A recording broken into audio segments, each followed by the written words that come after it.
finally did the thing. I made a setup for just face cam. What's up, everyone? How y'all doing? Any of y'all go to the world premiere? Who's going to pre-releases?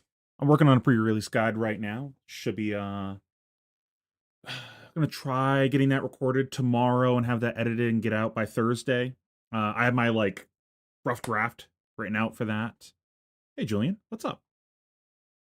I have a lot of thoughts actually about the format for the pre-release after playing the world premiere to kind of help give you guys an edge in the format and understand kind of like how to play your games and like how to look at your pools and everything. I'm waiting on Noah to give it a look-see and make sure that he doesn't think that I missed anything on it. Be a weirdo next time. Say hi. Let me know that you're a viewer of the stream. I had plenty of people do that. It's always nice. It makes me happy. You are making me happy if you do that. You're not being a weirdo. The only time you're being a weirdo is if you walk up and you're like, I'll watch your thing. And then you just walk away. I've had a couple people do that before, just like, okay. Just like socially awkward moment. But like, I just don't be weird, and it's not gonna be weird, okay? Say hi to me in Philly.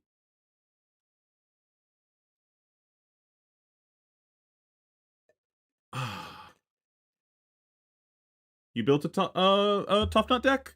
Are you talking about Classic Constructed? I haven't put much thought into these heroes for Classic Constructed yet. Though I am talking to Noah right now about doing, you know how I've done those, like, interview podcasty types of things of bringing on, like, Maja and Amara or someone to talk about a hero. I was talking to Noah about bringing him on to talk about KO, except for not Cheeto, but, like, regular KO, because he's pretty excited about how the new cards are going to work in KO. The if nothing else, the Clash of Vigor cards are a really big deal in that hero. Now you get to pretty reliably do the kind of turn structure that you liked doing, which is go like play a 2-cost, go again, pitch a blue, tunic, play another 2-cost.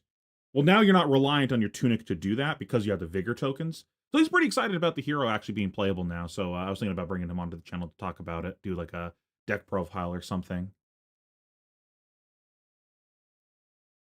You did that to someone? Unlucky. I think doing non-performance based prizing for pre-releases is honestly the way to go. Like, while I like having something to play for, this is supposed to be a casual experience, and it's going to be a lot of people's first experiences with the game. So I think, you know, leveling the prizing is pretty good for pre-releases, just to make people not feel like they got to do well to get that dopamine hit. It's supposed to be a casual event, right?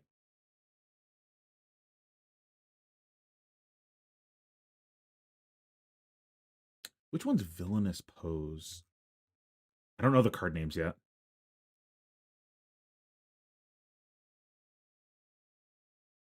We're actually going to be doing some chatting about cards later on stream, so I have that up on my second monitor right now. I want to talk about the impact of some cards, specifically the cards that got leaked. I've been waiting to talk about them for a while. Didn't want to be an asshole and talk about them and take away from the creators. Speaking of which, something I want to do on stream today is go watch all the creator content of their spoiler videos. I figured that'd be pretty cool to do like a marathon watching all their spoiler content. I imagine a lot of people just don't watch that stuff at all. So I know I don't typically engage with that. So I figured, that'd be something fun to do a stream. We can talk about that and then talk about how good everyone's spoiler cards were and the impact of different things. Man, I cannot find. Oh, Villainous Pose. Oh, it's the 2 for 4.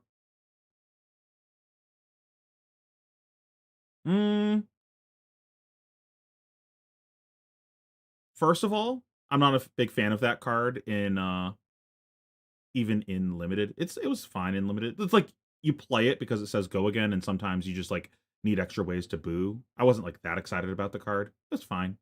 2, it's not even that villainous of a pose. I think that was a miss on the art direction of the card. Just like a guy holding axe. Like, come on, that there's so much we could have done. Like, come on. You could have put like JoJo's reference on this. What are we doing? What are we doing? Then we could have JoJo's posed on this. Put Dio on it or something. Come on. Oh, what's my favorite of the new heroes? Probably Pleiades because it kind of does some of the Prism-esque stuff of like playing at instant speed, and that's obviously I like doing that type of stuff. Oh yeah, YouTube Play would sort of have been cool. That's honestly, I probably should have done that instead of what I was going to do. I was just going to click on all of them from February. So it's like kind of a playlist. It's all on February. Pre-releases are all about fun and learning new heroes, not gaining the most new packs as possible. I 100% agree, Julian. Hey, Fab Blazing, what's up? Here for Kano propaganda as usual. I legitimately haven't seen any of the spoiler videos, so I don't have an opinion about any of them. I think I saw a couple like just like screenshots of them on Twitter of people like saying fuck leakers or something. Yeah, that's pretty funny, but I haven't actually seen any of them. So this is gonna be my first time watching all of them. My like first reaction to a lot of them, and yeah, let's see how creative people got with them.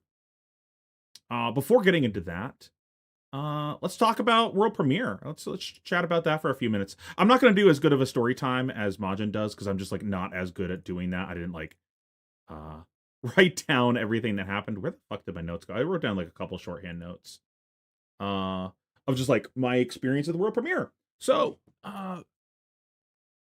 I decided I had like three different groups of people I could have carpooled with, and I ended up going with my boys Angel and Eric. The mostly out of like when they were leaving. The my options for like everyone else was kind of cursed of like what days they were leaving. They were the only people that were leaving at like a reasonable time of Thursday, I think it was. You took my gravy list to an armory Friday and got farmed by Katsu Syndra Katsu. L. Bro, imagine playing against mask momentum decks. I'd never. Um. So yeah, I went up with them. That was pretty fun. It was pretty funny at one point.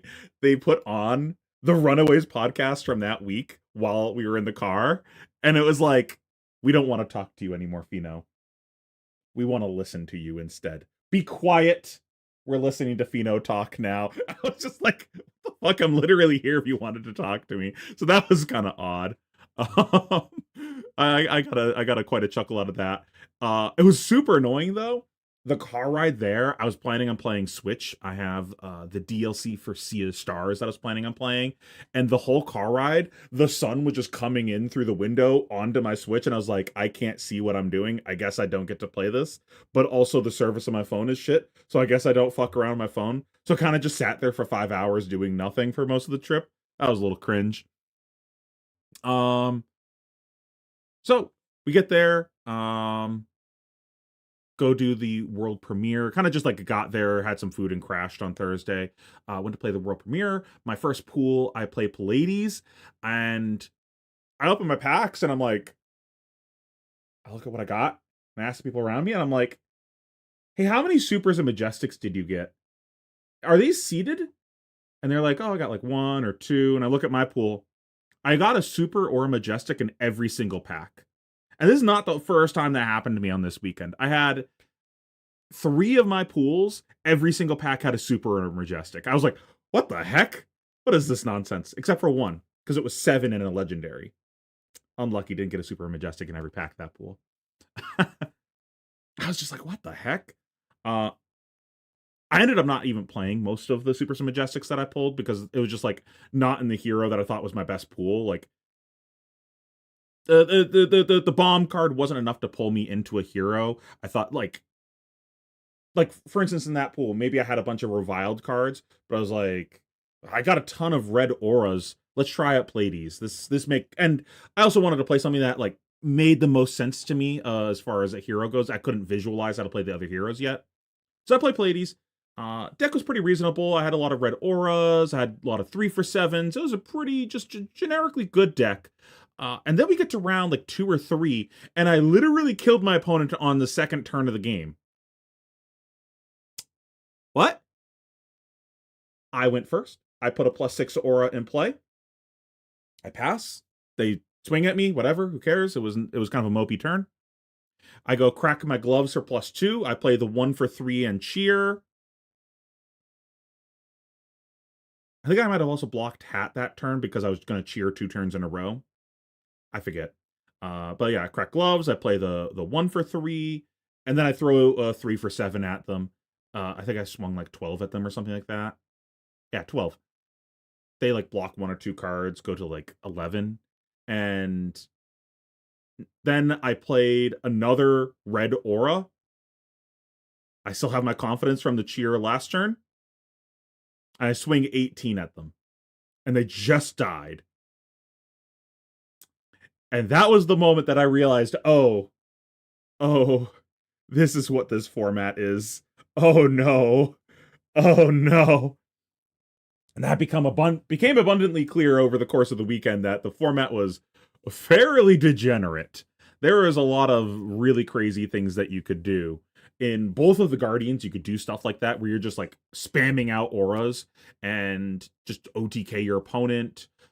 In the Reviled Heroes, you can do things like that with that in combination with Intimidate.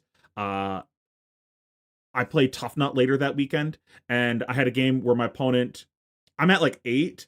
My opponent goes triple Intimidate my hand with the Funny Majestic, put it back on top of their deck with their hat, do it again, and they just killed me. And I'm like, I literally had no counterplay to this. What a fantastic format. So many things like that happened over the course of the weekend. It was quite silly. Yeah, I mean, my headcanon is the actual reason it's not at Worlds is because we're going to be nutting and gooning the entire time, and they don't want that on stream. That's my headcanon, at least. It's so weird to be like, we can't say inappropriate things anymore. But at the same time, here's all these funny named cards. It's kind of silly to me, but I digress. So yeah, the format was incredibly degenerate. I finish out my first world premiere thing. I went 3 wins, and then I split my tickets with my last round opponent and just kind of played for fun. He ended up absolutely destroying me. What was it? I did the funny aura thing where I had like 3 red auras in play, and I was like ready. The first turn, it was like put an aura. Like my aura setup was like put an aura in play, pass. The next turn, put another aura in play, draw up. Oh god, this hand doesn't play. Play a blue aura, move a counter over, move another counter over with something else. I forget. Keep my 2 red auras in play another red aura, draw back up. Don't draw an attack again. Lose all of my red auras. Scoop. I was like, what the fuck? I went like 8 cards with no attack, and I just lost all my red auras. He ended the game at 19. Whoa, so unreasonable. And that was, but also in that game I discovered, wait, actually Tough Nut's pretty good. So then we had 2 super armories that we could have played. What we did was we grabbed our packs from the super armory, like our team, and we just went over to the food court in the mall and just like cracked some packs, talked about the sealed format, talked about like what we thought was good, what potential strategies we could use at the calling the next day, played some games, just talked general strategy, and we kind of discovered, wait, Tough Nut's actually pretty good as a fatigue deck. You just build a deck that I'm going to talk about this also in the pre-release primer, but you just build a deck that's like all yellow 6s or as many as possible. Like maybe half your deck is yellow 6s. You fill it out with a bunch of 2-cost reds, maybe some 3-for-7s if you're down bad, some blue block 3s, some clash cards. And this deck's kind of ignorant. You just keep making toughness tokens constantly, throwing fatigue positive cards at your opponent because you're just throwing big attacks at your opponent that put a card back in your deck. And the same thing with the toughness, where you're blocking future value by putting cards back in your deck by pitching into the toughness tokens a lot of the time. And you just gotta end the game with like 6 to 10 cards on your opponent a lot of the times and not dying. And then the rest of your deck is just big attacks. So even if the opponent's still at 20, which they won't be because they're going to be trading with you all game, you just have enough damage left in your deck now that they're fatigued to just kill them because they're fatigued. So it kind of plays to the strength of the format of no one having a weapon by just creating raw deck damage. So that strategy was pretty good. We messed around with it, and I found that, wow, I fucking hate this deck. It felt like if my opponent just damage stacked or had intimidates, it was just unplayable. It was just terrible. The idea being you chip down the tough nut a little bit and then just OTK them. The Guardians are very good at that because they can put a bunch of auras in play and then have some evasion paired with it, either a confidence token or intimidates, and just OTK you. Or KO can kind of walk down life totals with you and then just kill you from 9 with like a double intimidate because you only have one card you can block with. So then they would like make 3 might tokens the previous turn, play a 5-card hand. You can block 3 on their like 15. You're just dead. So I found the deck to be pretty bad if my opponent had a functioning brain cell. So I decided not to play that deck at the world premiere or at the calling, which is unfortunate because I opened my pool and holy, I had the tough nut pool. I just did not believe. I probably was supposed to play it. Let me pull it out. I think I still have it together. Oh, good, I still have it. And my pile of Majestics. Oh yeah, portside exchanges to give someone.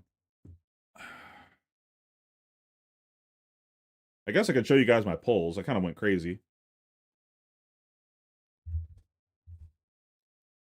These are my pulls over the weekend.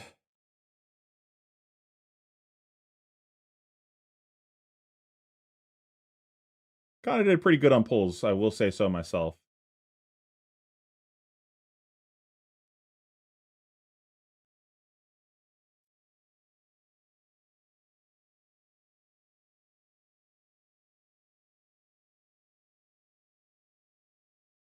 It's a lot of supers and majestics. Holy crap. And I think I still have some left over in my calling deck. I guess I could angle the camera down to look at this. But then my desk is a mess. So I had like, I think like 13 yellow 6s, which is like insane. I had a bunch of good red attacks that Tough Nut wants. I had Dig In. Look at all these 6s. Holy. I have an Escalate Order, which is the one that you if you control toughness token, you create 3 more, which is kind of nuts.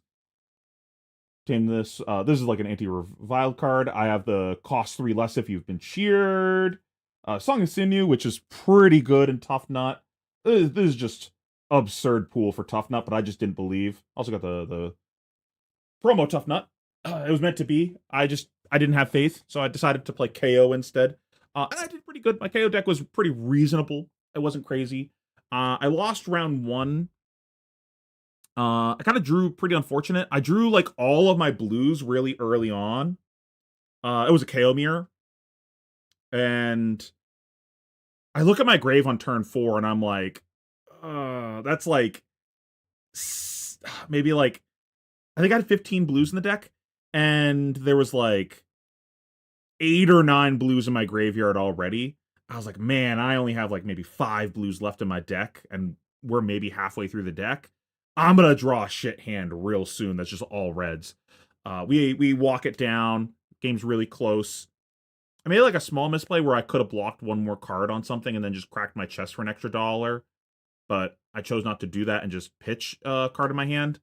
So that might have changed the outcome. But then on my kill turn, where like I could just say no blocks and decease my opponent, I drew a quad red 2-block hand. Ah, there it is. 1 blue unlocks the hand. Just cost me the game instantly. And then we went on a winning streak after that. Kept crushing the mirror. Kept crushing Guardians. And then we started hitting the Tough Nuts. Tough Nut was pretty popular at this event. People realized from the world premiere that it was pretty easy to play this deck and kind of just ask the opponent, do they know how to damage stack? And I played, I think, 3 Tough Nuts in a row. And the first 2 Tough Nuts I faced in this gauntlet of Tough Nuts, the exact same thing happens to me. I go second. I draw up. I have a couple of very important cards in my deck. Like I described, you're trying to do this like damage stack, double intimidate thing, depending on like your deck composition. With mine, I needed to double intimidate damage stack. I had 3 sources of intimidate, 2 attacks, 1 red, 1 blue. So ideally, I pitched the blue for later. And then I had, I think this was the runaway spoiler, the 3 cost plus 5 intimidate. And then I had the non-attack that makes 3 might tokens. I just have it right here. Cruel Ambition.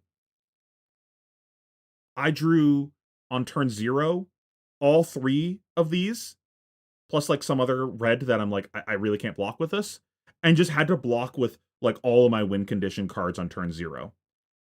I just like lost the game turn 0, both games of like, I'm gonna be able to make this game close, but I will not be able to cross the finish line. And both games I got my opponent to 1. And I was just like, I'm just short. I just don't have enough damage in my deck because I had to block with all these reds. And it was like not reasonable for me to take damage turn 0 to keep these cards, because yes, you're getting fatigued, but you're getting fatigued through damage because your life total is actually going down. And when you come back around to these cards that like when it's your kill turn, you have to actually block. So you need to, play the game with your opponent. So if I just like ignorantly take 4 damage in the first turn, I'm just going to lose for a different reason. So I kind of just like lost these 2 games in a row. The second one, I literally said to my opponent, I was like, man, I think I already lost this game. And he's like, whoa, there's so much game to be played. Why are you tilting? And I'm like, I'm not tilting. You'll see. And then we get to the last turn of the game. I get him to 1. And he's like, I understand now. And I was like, yeah, I just don't have enough damage to cross the finish line because that turn 0. The next tough nut, that doesn't happen. We dumpster him. And then we beat a Pallades. That was a pretty funny game. We both just like shortened the game incredibly. It was like a 3-turn game where we just was like punching each other, and then the game got weird where we're both low, but I'm KO and I have evasion with my hero power. So he's like, damn it. So it went from turn 3 single digits to me fatiguing him, because every turn was just him blocking 3 to 4 cards for the entire rest of the game, hoping that I don't convert. But it's like, I'm just gonna hero power every turn. Like you just have to block out because you're at 2. You don't have a path to victory anymore. That was pretty funny. Just like me just decking him out of like 20 cards. So that was quite silly. Now I was hoping I was gonna bubble in because I lost round 1, 6, 7. Round 6 when I lost, I was table 19. Round 7, I'm sorry.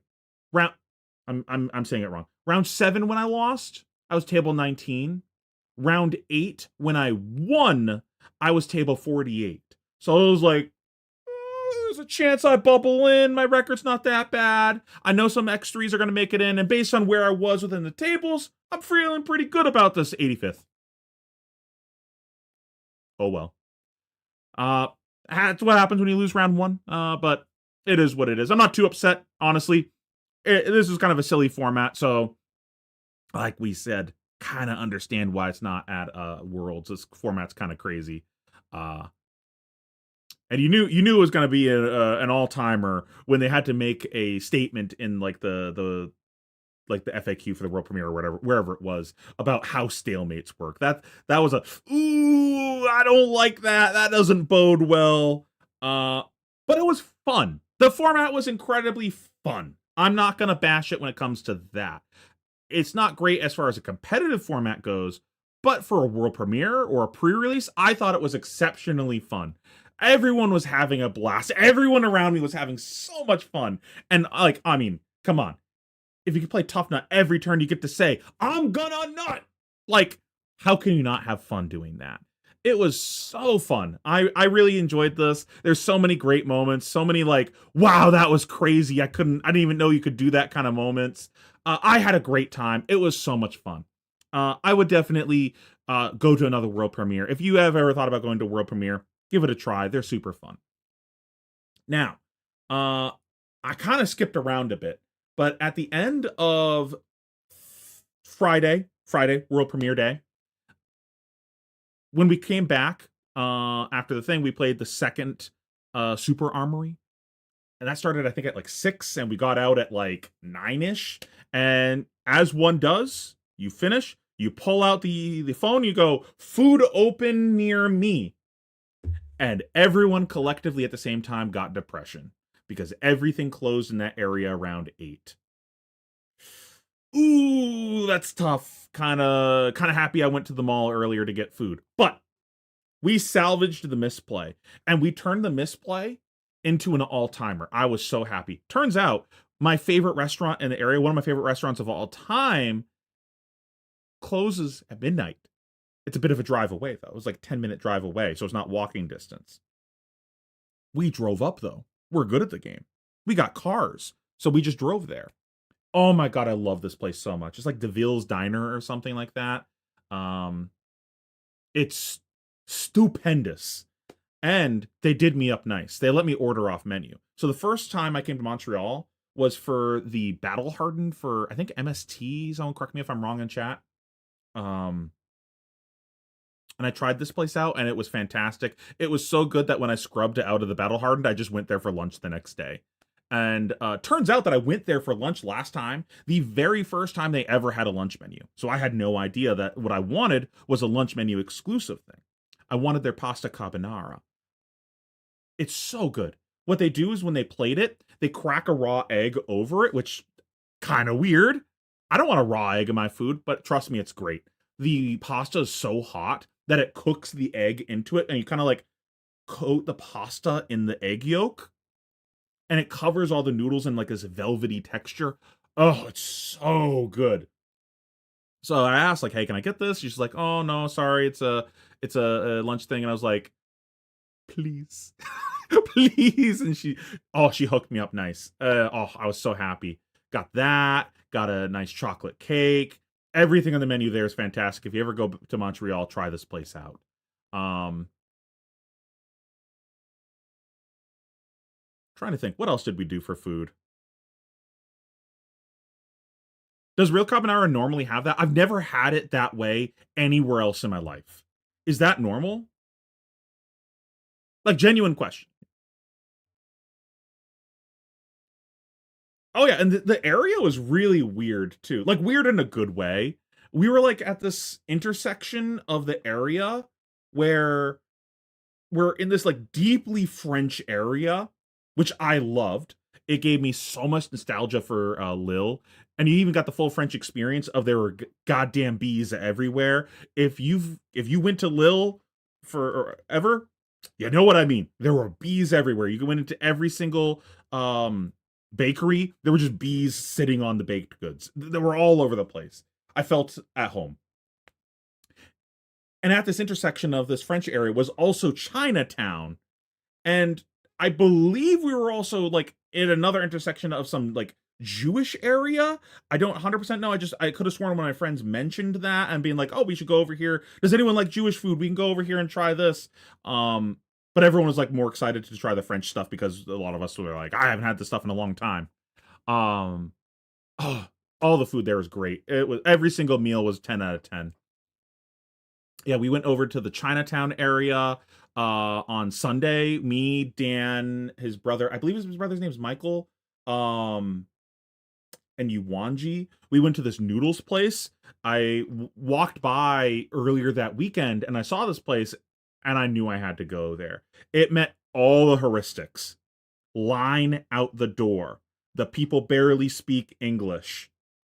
The food you can see being handmade through the window. You know it's gonna be good. You know that shit's gonna be gas. And it was. Oh my god, it was so stupendous. It was some of the best noodles I've ever had. We were all sitting in line for like 30 minutes at the front of the line because they needed to wait for a table for 4 people. And we were just mesmerized watching the guy making noodles. He's like stretching the dough out, twisting it, and then goes boom and flops it back on the table. We were just sitting there watching that forever. And it was so good. That was some of the best noodles I've had in my life. Oh my god, it was great. Um you always go to the place that's got the long ass line out the door. It always means it's gonna be great. Especially when it's all locals in the line. It looked like there was a lot of locals there. Oh, so good.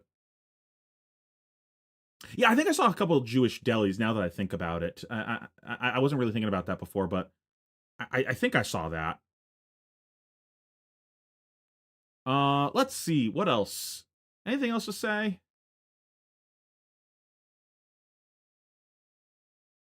Oh yeah, I hung out with Diana Green for a while. If you've seen her cosplaying before, it was pretty funny. She walks up, and I've been avoiding. I was like avoiding her all weekend because I didn't want the awkward conversation. And then she engaged with us instead. And I was like, okay, I have to do it. And I'm just like, Diana, what the fuck are you cosplaying?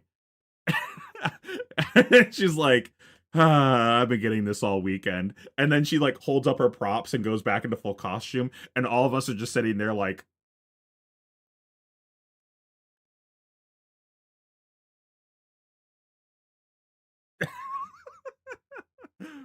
and then we eventually kind of guessed it. She was doing I think it was Kelpie. It was one of the allies that no one really plays. It was either the untap one or the +1 counter one, or tap one rather. That was pretty funny. We're all just like, I don't know, but it was just mostly because she didn't have the props out. But also, none of us know what this card looks like because no one plays it. So it was kind of tough. Of like, I don't even know what this card looks like. Like I could, if you put a gun to my head right now and said, Pheno, draw this card from memory, you can be close in your approximation of what it looks like. Couldn't do it. Couldn't do it. I'd die. I'd get shot in the head. I have no idea what that card looks like. I was just guessing things that were necro. And then afterwards, we hung out for a while. I played a CC game with her. So she was telling me a funny story. She was like, "So I had these packs that I was supposed to be giving out to people when they beat me in side events. I still have all of the packs though. No one's beating me." And I was like, Diana, what the fuck? She's like, I don't know, man. I'm just winning too much.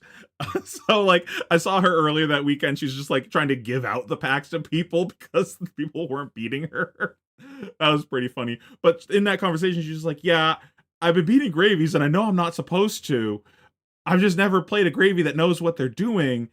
And I was like, well, I think I might know what I'm doing. You want to play me? So we just like played a game for fun. And I was like teaching her the matchup and like walking her through like how to interpret the decision making on my side of like what I'm doing means and like what you should think when you see certain things, and helping her understand the matchup better.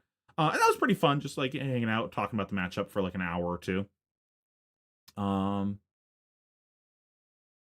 oh, another cosplayer gave me some cards. She was one of the judges. I'm spacing her name. I'm so sorry. I love you dearly, but I'm if you know me, I'm terrible with names. And oh yeah, I forgot about that. Cody threw his bonus tickets at me at the end of the weekend because he's like, I'm not waiting in this stupid ass line anymore. Here's my tickets, and he just like flicks them on the table. So I'm like, okay, whatever. I'll take his 200 tickets. I went to the prize wall, picked up 4 Mastery Pack Guardian packs. Pretty good pulls, if I do say so myself. Thanks, Cody. But yeah, I can't believe I've never seen a cosplayer do this before. It's gonna take me a second to center with the camera because it's like backwards for me. She made hero tokens of her cosplay. That's so cool. I know it's like terrible image quality with my web camera right now because it's like not focused on these, it's focused on me. But that's how is no I've never seen anyone do this before. That's so cool. That was awesome. Thank you so much for giving those to me. At some point, I'm gonna make like a collage thing of all the different things that people have given me over the past like couple years going to events, like all the Team Poland tokens and everything. This chicken that Ethan gave me. I got to do that at some point. At some point we'll do not green screen and have a real background with all the things like my like the hole that my trophy from Lil should go because I don't have a trophy. I'm still salty about that. I'll probably never get it, but my lore book and some other stuff. Oh, the jumbo prism cards that I have. Someday we'll make that.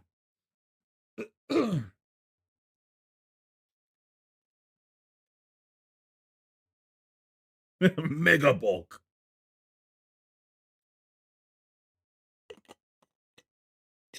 When the judges talk to you, just say nut. Don't communicate anything other than nut. Oh my god, I forgot about the funniest thing.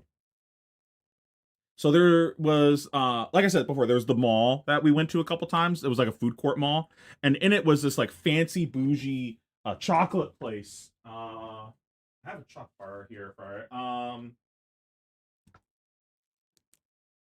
Avoris. It was pretty nice. It was kind of bougie.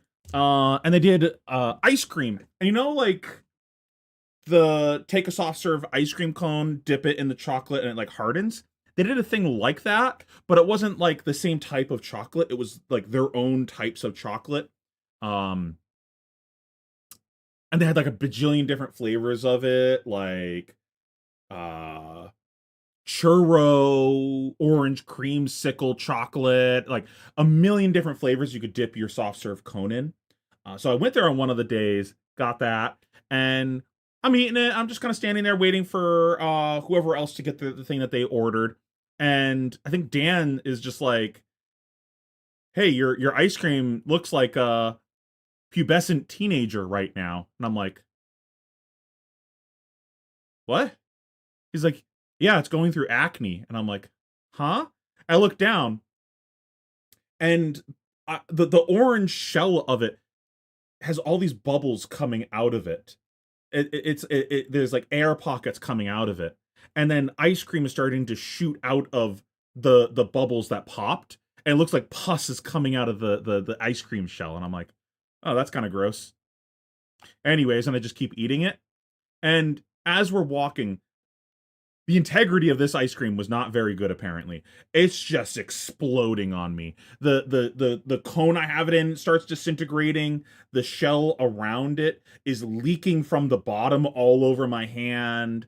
Eventually, the shell that's on top of the chocolate thing just falls over the cone and just goes on my wrist, which of course is now ice cream everywhere. At one point, I'm eating it with two hands. You know it's bad when you're eating ice cream cones with two hands. I got literally fistful of ice cream in one hand. I'm not like we're done with the cone. We've abandoned the cone. We're just holding a fist of ice cream in one hand, and the shell of chocolate in the other. And I'm going. it, I'm down horrendous right now. And it has exploded on me now like three different times. I am just drenched in ice cream. You ever walk down like one of these like streets or whatever when you're at these events and you see a homeless person and you're just looking at your surroundings, you see the homeless person, you notice they're looking at you, and you quickly break eye contact because you're trying to not like either like instigate something with them or not be rude, whatever. You break eye contact with them real quickly. I got to experience that from the other side. A homeless guy looked at me, saw I looked at him, and he went, we were down horrendous, my guys. Oh my god, it was terrible. I can actually show you too. It looked like I picked up a pigeon and just like shook it over my head until it shit all over me. I was just covered in white. This picture doesn't even do it justice. We're gonna jump over to this one, and then display capture. I've wiped some of it off of my shirt at this point because this is at the very end, but it was all over my shirt. There was more on my beard earlier. It's dripped off by now, and my hands are just like all ice cream. I'm like waiting to get to the bathroom right now. Hey, Fino, how does it feel to have birds take a liking to your shirt? Bro, this ice cream just like exploded on me as I started eating it. Oh, it's good, but You're getting a whole body enjoyment. Oh no, it's falling. here's where it started going down. Bro, I was so down bad. It was not my day. So that was my world premiere experience. It was fun. I had a fantastic time. It was great seeing everyone. Anyone that did say hi, I appreciate you guys saying hi to me and complimenting the content. And it was great seeing my friends again. And of course, the food. That's why I'm always at these events. The food was stupendous. That's the word of the day, of course, stupendous. So, that being said, let's jump into some of the spoiler content. I'm just going to work my way from the bottom up on this because I don't know where to start for the stuff up here. And we're just gonna watch some of the videos. I actually want to start with Smurfs because I have things to talk about with his spoiler. And I want to get that out of the way. So we're gonna watch his first, and I'm actually gonna grab one of these chocolates. I got one for myself and one to give to my mom for Christmas. So what do we want? We're gonna go with maple. Let's try some maple. Bro, I don't suck at eating ice cream. It exploded on me. What do you want from me? Have you ever had an ice cream cone where you hold it and then the chocolate slides down from it onto your wrist like a bracelet? Come on. It's not skill issue.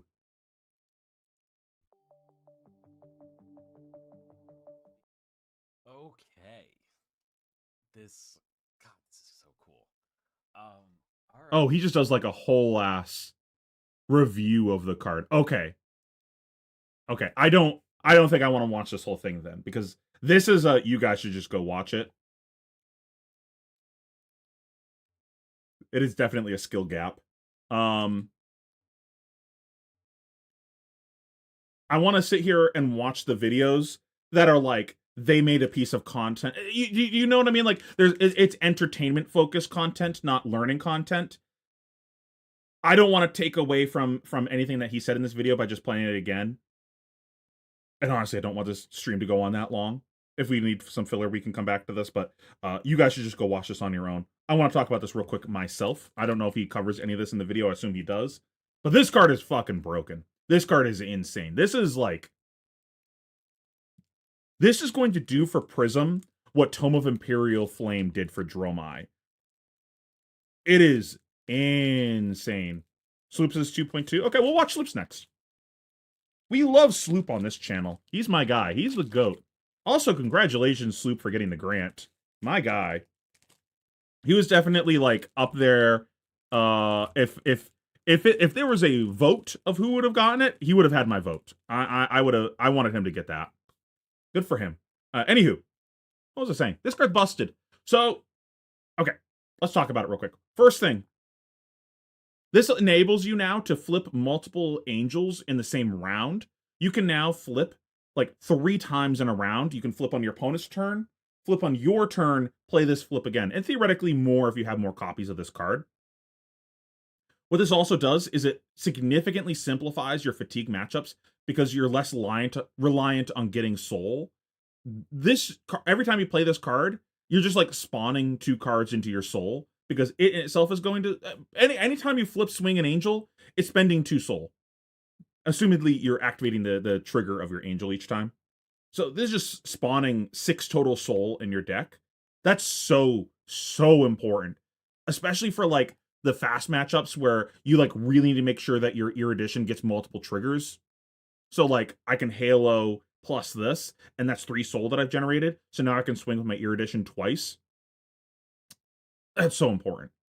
Not only that, you're significantly less reliant on your Halo now. You can just like go off of what's in your hand and not have to wait for like your Halo to do things. Like I can just have an Erudition Figment in play and just play this and start going. This turns on in your chest. You can just start going now. Now that does devalue your chest a little bit in theory, because if you're going to just flip 1 angel, this already flipped your angel, so the discount doesn't really matter. But that does make your Vestige significantly better. This also makes looping significantly easier. The requirement now to loop off of no setup is so little now. Between this and the new hat, you have 2 new ways to loop from very little setup. You just need like some Tome of Divinities if we're talking LL, or some pots, or a single aura that tables. I'm a little scared about how good Prism is going to be moving forward because of how much access to being able to loop she has. And there's a chance that you can even blow up the deck and just make it a dedicated looping deck instead of I'm just trying to like do funny Erudition things. Like, no, all I'm doing is trying to loop and deterministically beat my opponent now. There's maybe a way you can rebuild the deck to do that. This card is insane. And the fact that it's a light illusionist block 3 yellow is also great. Like, I don't think if you gave me the chance to make my own custom card, I could have made a card better for the deck than this. This card is busted. Oh, this chocolate's really good.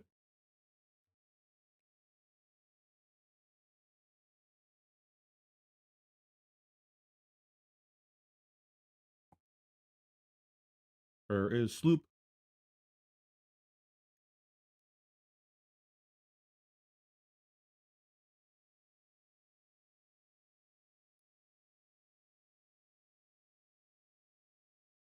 Has this ever happened to you?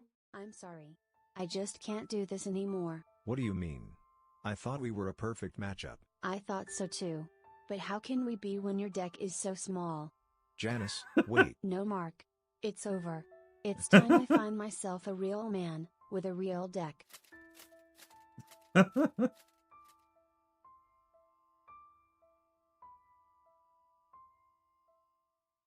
Small deck syndrome, or SDS, is a serious disorder that affects 1 in 3 flesh and blood players every day. Whether it's forgetting to fat stack... Bro, 1 in 3. That I would have expected that statistic to be way higher. I think like almost all of us are suffering from that. ...to fatigue, getting a little too overzealous with drawing cards, or dealing with those bullshit assassins who keep banishing your best freaking cards. We here at SloopDupe Incorporated want to offer you our solution. True. Mitagra. Mitagra is a powerful new draw. That when that came up, I thought that was a fleshlight. I was like, whoa, what's going on? Whoa. That ensures your attacks deal enough damage so that your deck can stay large and in charge, even at the end of your games. No more will you have to face the embarrassment and social rejection that comes with having a small deck. Mitagra will give you all the power and confidence you need. Well, we've spent 12 grueling years developing Mitagra, but we finally figured out the right ratios. Turns out, all we needed was some blue pitch, 0 cost, a bit of 3 block, and a whole lot of compensation, but it worked. We had the wonder drug. But don't just take our word on it. Here's what some of our very real customers have to say about the power of Mitagra. It's been awesome. Yeah, we're reacting to the spoiler content from the season. Kind of missed out on that because for some reason the spoiler season was scheduled to be like at the same time as travel for the event. That's a decision. So I missed out on a lot of the spoiler season. So I wanted to react to it. And also talk about some of the cards and go over a lot of the cards I think are worth talking about. Also, like, I've skipped most of the spoiler content every season, just like personally. So I thought that'd make, like, now that I'm doing live streaming, I thought that'd be some fun content to do a chat. My deck is so big now. I'm loving it. My girlfriend no longer laughs at me every time I get home from the game store. Okay, I still laugh at him. Like, imagine playing Jarl. Like, what are we doing? Like, what a joke of a deck. Amazing. I used to struggle with my small deck, but now mine is always the biggest in the store. If you've been What?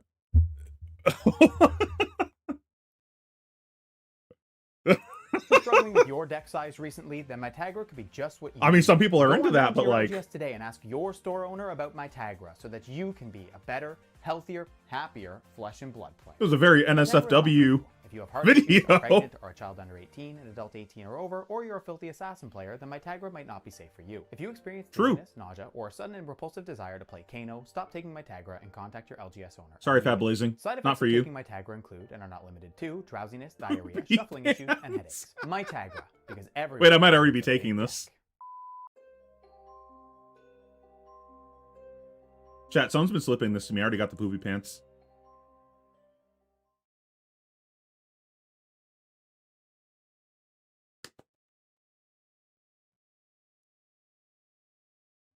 I mean, since we got him here, let's react to Mr. Diamamata. Okay, what are we doing with this intro? So long. Holy. 8 seconds? What is this intro time? West, what's going on, man? Nothing much, man. You ready to play? For sure. What do you want? I'm on Briar today. Oh, Briar, she is so good in Project Blue. How do you feel about her? She is, man. I think she... It doesn't matter what you think. Whoa, bro. You gotta calm down. We're in a store. Whoa, sorry. I'm sorry, man. I don't know where that came from. I'll just... apologies. It's cool. Just chill. You ready? Yeah, man. Good luck. Have fun. Sure, you too. Game start. I was literally playing Kano. What are we doing? There's no chill. Fuck him. It's my go. I'll play a Arcane Seeds Life, Creating 2 rune chants, gain 1 life. Wait, I hadn't considered Arcane Seed Followed up Life with a in Nimby, prior. fetching a Nimbalism, coming in for 3.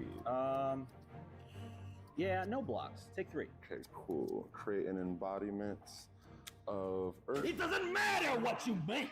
Bro, you gotta chill. What is your problem? I'm sorry, man. I'm sorry. What? Where did all these cards come from? Bro's popping off. Getting too hyped about this new Super Slam set. You know, the whole wrestling theme. Everybody getting. Is he playing Lias? Bantering back and forth. You know, but this is real life. I shouldn't treat you that way. We're just playing a fun card game. I get it. No worries. Thanks, man. So it's my turn, right? Yes. How many auras do you have over there? I have 2 rune chants and I have 1 embodiment of Earth. It doesn't matter what you have!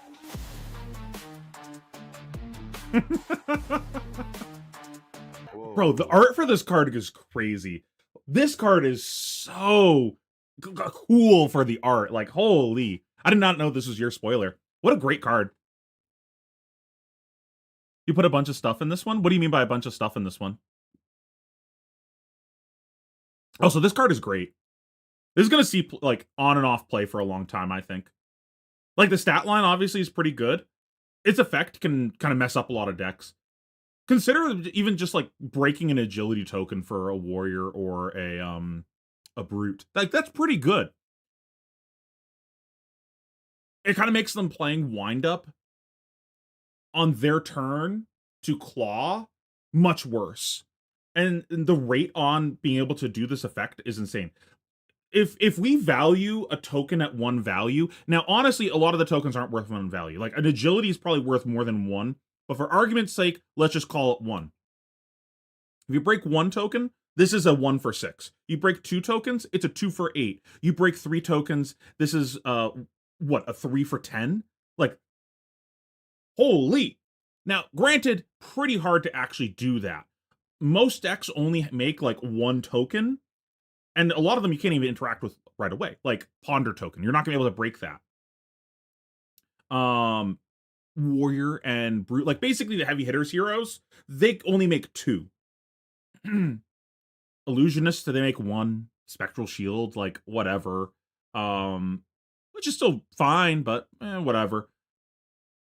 It's pretty hard to actually get the full 3 out of this, but there's definitely gonna be times where like breaking like a key token is going to be a big deal. Breaking a fealty token, that's a pretty big deal against Fang. You can break a fealty and a vigor. You just set them back so much.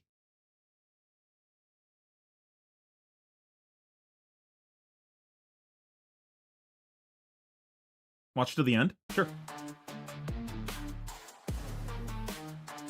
Whoa, this is a Majestic. You can't play this in Project Blue. Oh my gosh, dude, you're True. right. I can't play that card. I didn't ask what I was allowed to play. Put it in because It doesn't matter what you think.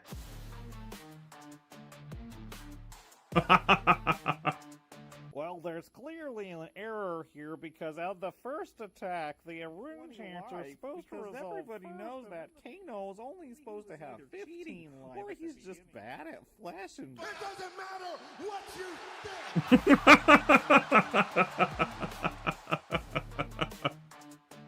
Actually. Caught. Caught. Caught, chat.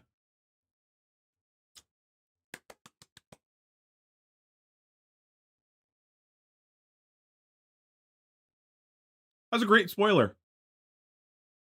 Okay, who should we do next? Let's do Ethan. He's always got interesting ones, right?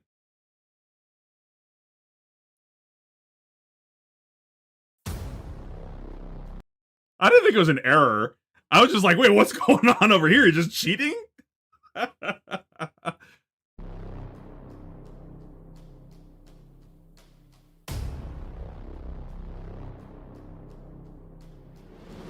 that's cool.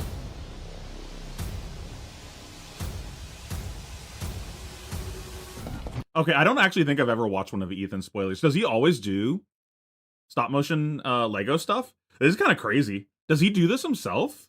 That's crazy. My cabbages!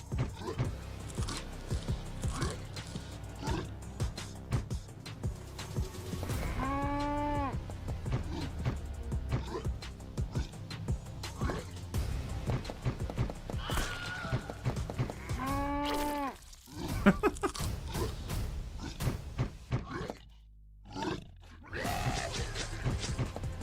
smashed. You die.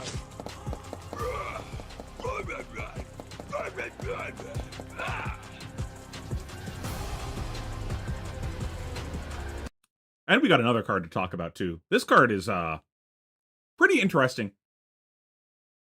So I think like Apex Bonebreaker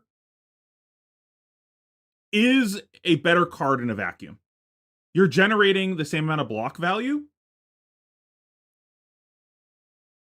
For Levia, am I pronouncing it right? It also puts a card in your graveyard, which is pretty important. But with this, you really don't want to get that second block in and put it in the graveyard. You want to keep using this.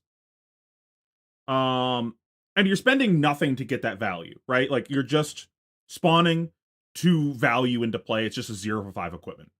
This, you're spending resources to do something. It's not free value. But what makes this good is the inefficiency sometimes in how these brute decks operate in their resource curve, where they'll just end up with like floating resources that they can't, you know, fully weaponize. So while it's not free, it turns wasted value into actualized value, which is pretty good. It also will help you in fatigue scenarios where you're just spawning more damage in your deck. This is pretty good. This is a pretty interesting piece of equipment. I would not be surprised if this sees play over Apex for a lot of decks, but probably not Levia if I had to guess. His heavy hitters one was Apex, so pretty on par. So he just got both Brute Gloves? That's pretty funny. Oh, there's more.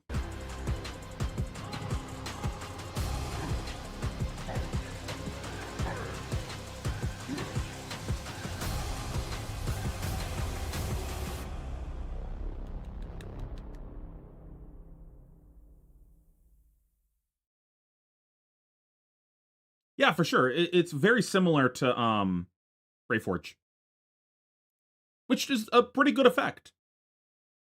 Okay, who should we do next? Where did she post hers?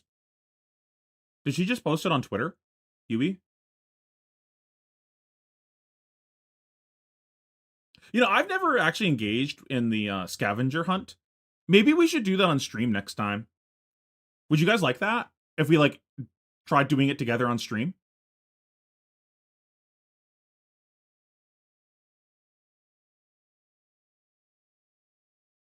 Let's do Tekla Foundry.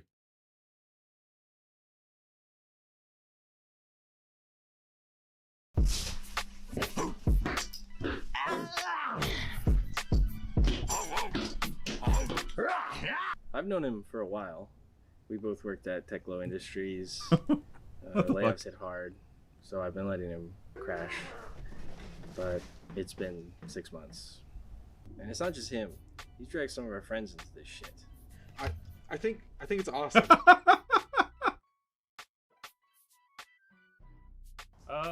Haven't heard of Bro, that was me with the ice cream. We're double-handing. discernible word from him in months. POV, you're a homeless person and Pheno walks by you eating ice cream. Heard a discernible word from him in months. There's this wrestler from Coppertown. I think his name's Max. He got really into him. Gas! It's a gas! He's been looking for a job, and he said he's gonna audition for an agent. When we get in there, man, remember what we talked about. Remember Max, man. Hit the gas.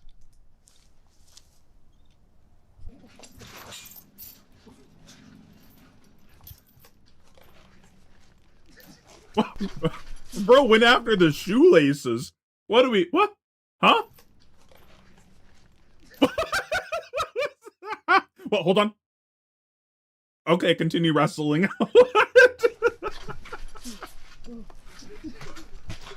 Perfect. It's some of the worst wrestling I've ever seen in my life. But we need Facebreaker's numbers to go up.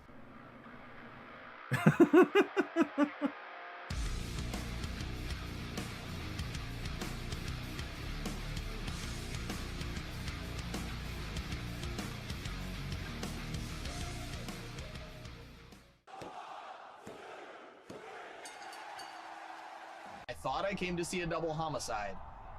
And then they actually won. Hit the gas! It's only a 15-second fight, but at least I was able to snatch the.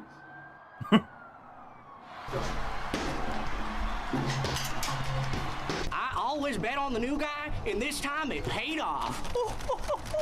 Bro got $5. So I've given them to the end of the day. We spent it already.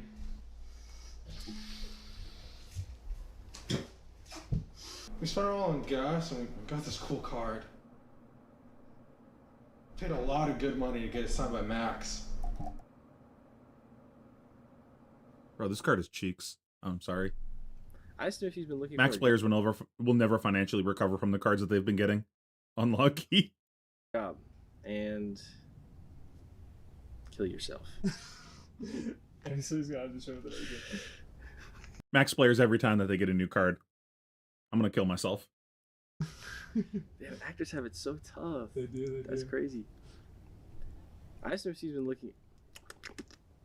4. No, 61. No. 62. No. 17. Powerball 17. Oh wait, there's 60s there. None of them are 62. What is this? That's how it works. And no Powerball. This guy's recording this. All right, cool. What am I watching? Okay. I don't know what that last bit was. All I'm going to say is Max was ass when he had high octane. And this ain't high octane. Now, I'm curious to see if Max's win rate goes down even more now that he got another new card. If you guys didn't see that, his win rate when he got the Armory deck went down because of it, because people were trying out the deck and trying out the new cards. That'll be funny to see if that happens again. But funny video. That was a great spoiler video. I enjoyed that. Does Ted just talk about it on the podcast?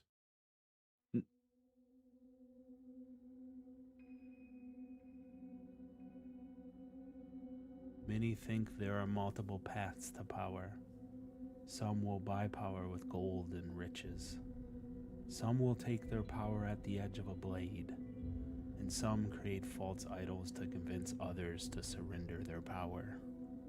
Bro, Ted's got the voice to do lore videos. What is he doing? He's in the wrong content. He's got to do lore shit. There's only one true path to power. The one they don't want you to know about. How much would you sacrifice?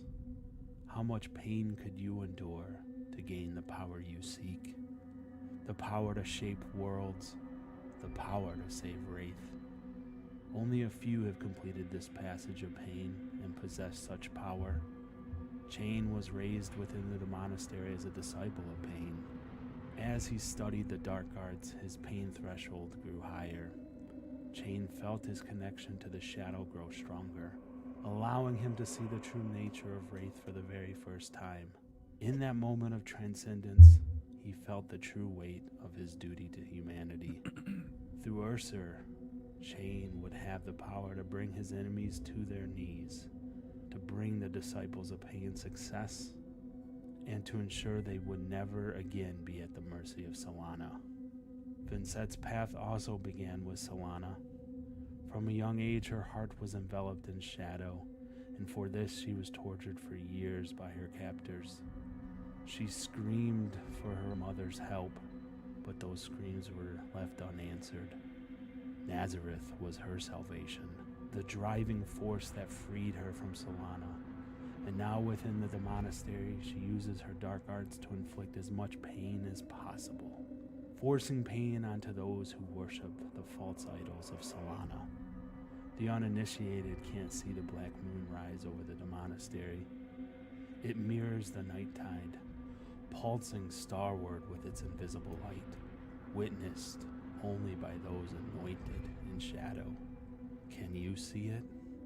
Come through this painful passage and have your eyes open. Okay, what does this actually do?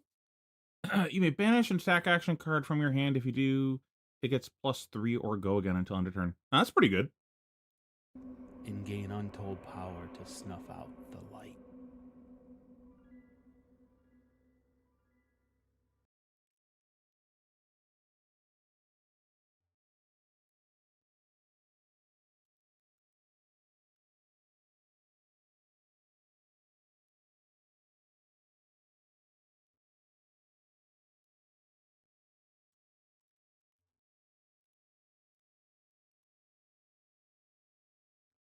True. Okay. This made me think two things just now while watching this. One, I can't wait for us to get like more of the Monarch story, and then we find out that it's actually the Solana that are the bad guys. Like, you know, that seems like a easy trope for them to go down, and I could see that happening. And two, it'd be really interesting for the next it doesn't even have to be a Monarch set, just like a set in the future. There's like another plane of reality, right? Like the Void or whatever. In the world of Wraith, where like all the baddies come from. Be cool for us to have a set that is based there, like kind of like Stranger Things, where the good guys go to the upside down type of set. That'd be pretty cool. He should definitely make lore videos, though. He's got a great voice.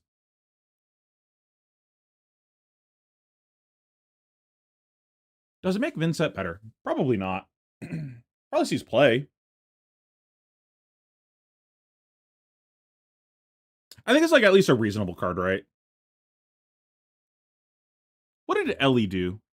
Is this just podcast? Hey y'all, so for my spoiler video, I kind of wanted to shine a light on what I think is perhaps Ellie, my girl, close the closet. What are we doing here? Don't have the video pointed at that. Oh no. This is travesty has occurred. the most important aspect of card games, which is kind of the sentimental Is there no door? story sharing kind of experience, because I think it's such a really cool and See, this is why we got the green screen, boys. I don't want y'all seeing that shit. I'm a slob. I don't want you seeing that. Now all I can do is look at the background and just focus on all the Easter eggs back there. Is that a Pokemon Fat Pack? What's that? What's in the Fat Pack, Ellie? I need to know! incredible thing that people will come together from all over, like a city, a state, a country, or even the world to, as the saying goes, play great games in the flesh and blood. So I went and talked to a few Bolton players that I know, because I do have a All three of them. So she messaged Roger. She had a conversation with herself in the mirror. And she talked to Josh, I guess. We've done it. We talked to the Bolton community. Bolton spoiler for y'all today. Some notable, Poor some just Bolton. passionate people who care a lot about the deck to share stories about their favorite cards in the deck, and I hope y'all enjoy. What's up, guys? This is Josh Lau. My name's Annie. Alex Tyler, 20.3. My name's Ian. Hi, I'm Brad. I'm Hoodwill. I'm Roger Bodie. And my favorite We Bolton did it! card is also my most hated Bolton card, and that is Lumina Ascension. Beacon of Victory. Warband of Cologne. Beacon of Victory. Via the Vanguard. Take flight. Lumina Ascension. I'm wearing a t-shirt that I made to commemorate a moment that happened at Pro Tour 2. Basically, I got a triple Lumina Ascension on camera, on stream. Sheesh! Well, that's where the phrase Lumina Go Boomina comes from. The most fun thing about the card is beacon bombing people. I have so many great moments with V. RTN, top 8.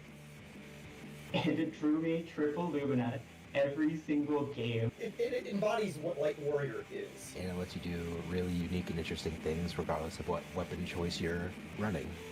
And I hate Lumina Ascension. I miss Roger making content. I loved Roger's content. I liked his channel when he did his standalone stuff. I liked his podcast stuff. I miss Roger's content. I also miss disagreeing with his opinions on his content. But I still enjoyed the content. I was to Roger as Josh is to me in this stream, apparently. Because if it didn't exist, I would have never had to care about this hero to begin with, and I would have saved myself a lot of heartbreak. It's True. Memories. It's good memories of Take Flight and how it started the Bolton journey. It may not be the best card competitively, but it's a very close card to my heart. I haven't actually read this one yet. 0 for 3. Choose one for each card that you've banished from your soul. This combat chain, you may choose the same mode up to 3 times. Holy, so you could choose. You could, in theory, go 3. You could go 9 modes on this. Am I reading this right?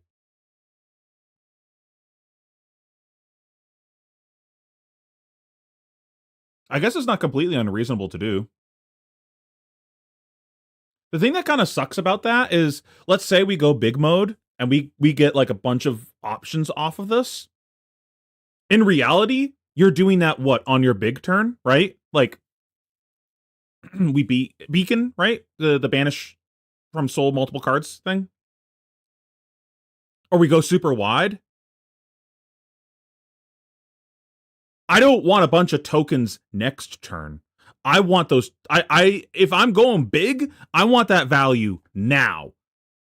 So it's like trying to set up back-to-back big turns, but then none of these tokens really matter on that next turn. Like, what the fuck am I doing with toughness tokens on my following round? Like, I don't give a shit about that. I'm trying to decease my opponent. This just doesn't seem like it actually does what you're trying to do in the deck. Like, what the condition is that it's asking you to do, like the quest that this card is sending you on, is the opposite of the reward. It's saying, hey, you go big mode this turn, you get some marginal value next turn. I don't think this card's very good. This is not what the deck needed. Also doesn't even self-buff. Like, what are we doing? Surely one of these buffs should be buffing itself. But whatever.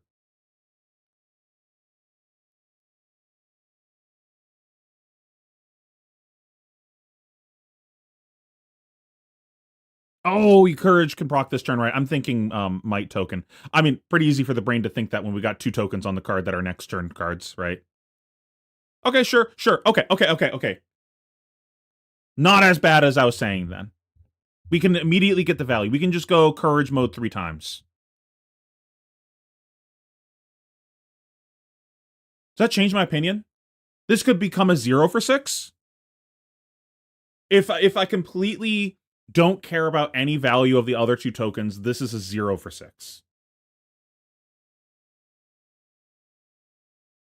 And you do have on hits in the deck.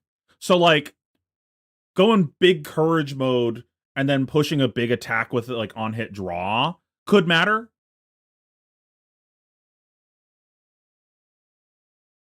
Because you have like the on hit draw cards. You probably do this on like a V turn or something. One annoying thing is it's when it attacks. So if you do any banishing after it's played, it's not going to see that. So if you banish to give this go again, it won't see that. If you open with this and then beacon this, you're too late. It is better than when I thought that it was Might tokens, not Courage tokens. But still doesn't really seem like just a 0 for 6 is what the deck needs. I don't think this really moves the needle at all. Cool video. It was nice seeing the other people talk about their stories. What do I think is my favorite Bolton card? If I had to pick a Bolton card, what would be my favorite? It's probably Beacon, because I like the idea of toolboxing with it.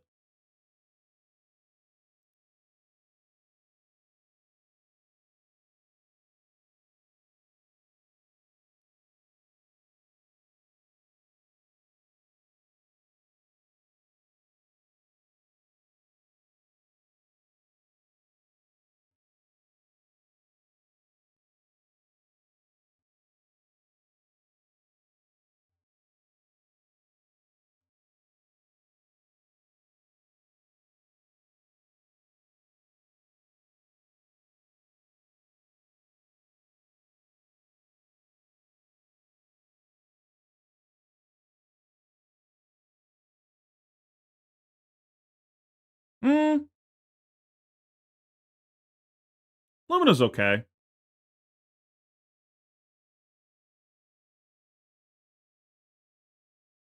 I really like this card. I think Beacon's probably my favorite because tutors are interesting. Like Beacon just has like the one thing that it's trying to do, right?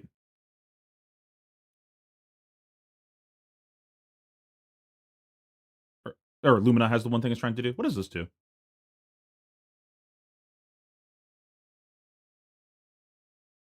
Oh, that's interesting. Yeah, probably that.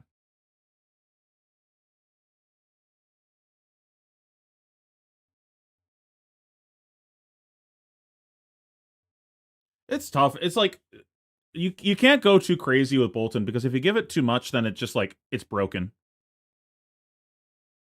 Oh, we got Ash and Wings in the chat right now. Let's see what he's got cooking.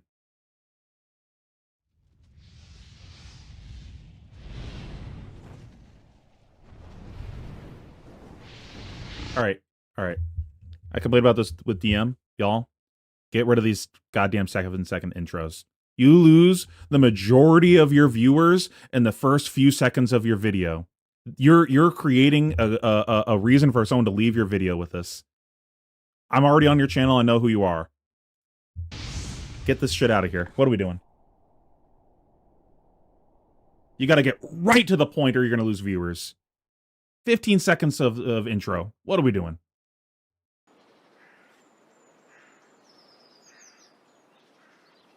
The Savage Lands are a terrifying place, filled with death and decay. The strong create the thriving ecosystem, and anyone who stands in their way is swiftly defeated. Oh, you're making me want to go hiking. Brutes don't care about politics or negotiations. They care about one thing and one thing only, that they are at the top of the food chain. They will fight with the dirtiest of tactics, or utilize their toughness to simply wear down their opponents and deliver the finishing blow. You have a nice camera. There's strength found in other aspects of the Savage Lands. Or you're very good at using your which camera. I would have believed or both. Undiscovered without previous findings. This magic, providing an excessive amount of power to the champions of this land, a connection to the dead in which I had only heard of in tales of the high seas. This power rests in the bones of the once strong ancestors of the people of the Savage Lands. Okay, I actually have a question. I have a lore question.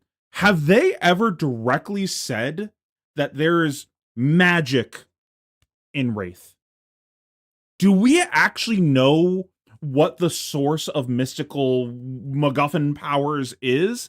Is it magic or is it just unnamed? Do we even know what it is?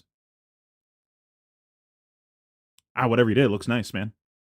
Almost as if the bones are haunted with the power of their previously living self.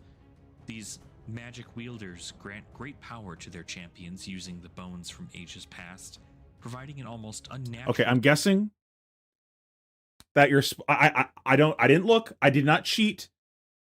I'm guessing it's the budget cast bones. The reveal 4 is the spoiler. That's my guess. Strength only seen in this region. I need to study it more, and I believe I know where these wielders of dead magics obtain their strength. A place not too far from where I am camped now is a large grave, filled to the brim with the bones of the dead, those who no longer have fight, or at least physically, corpses of large beasts and common man alike. Bro's got the drone technology? And in the hands of the right user, the power of the dead can bring unbridled destruction. Or a very tall friend. I need to learn more. Oh, not that tall. If this can be not that tall. Obtained by somebody like myself, so that I may fell those who betrayed me and take revenge. I'm not strong on my own, but with this, I might even be able to bring them back to me. No time to think on that now. I have work to do. I'm quite curious what the bones have in store for me upon my journey, but I will risk it all to make things right.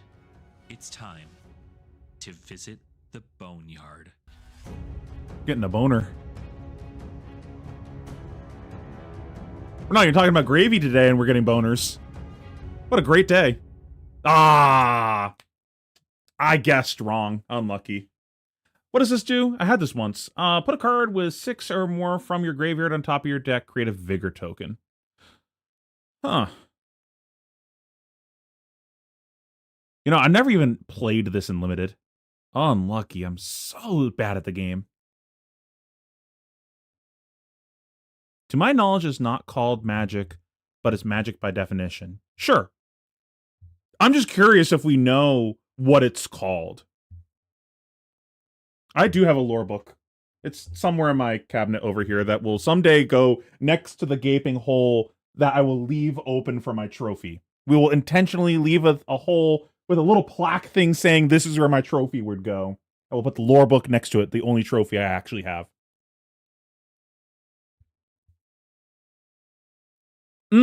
Targeting CNC just like isn't good enough. Consider this, you're competing with Remembrance, and Remembrance doesn't really even see that much play. Remembrance plus a bad Remembrance plus a Vigor token really isn't enough. But also the Brute class doesn't really struggle that much. Like, because again, we got to recontextualize this down to Brute. This is not a class that typically struggles that much with fatigue because of how much deck damage that they have. Like, they have to have the drawback of random discard, because otherwise Brute would probably be one of the best fatigue classes in the game. Because every time they do something, it's like, I'm going to play 2 for 8. You're so ahead on fatigue math by doing that it has to be evened out by you discarding a card. Sure, I don't think putting it on the top really matters that much. Like, that could matter for the nut, but probably not. Like, do you want to put a card in your deck that's a miss on top of that?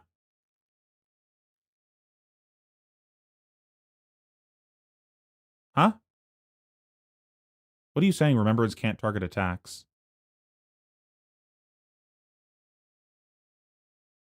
Remembrance targets actions, I believe.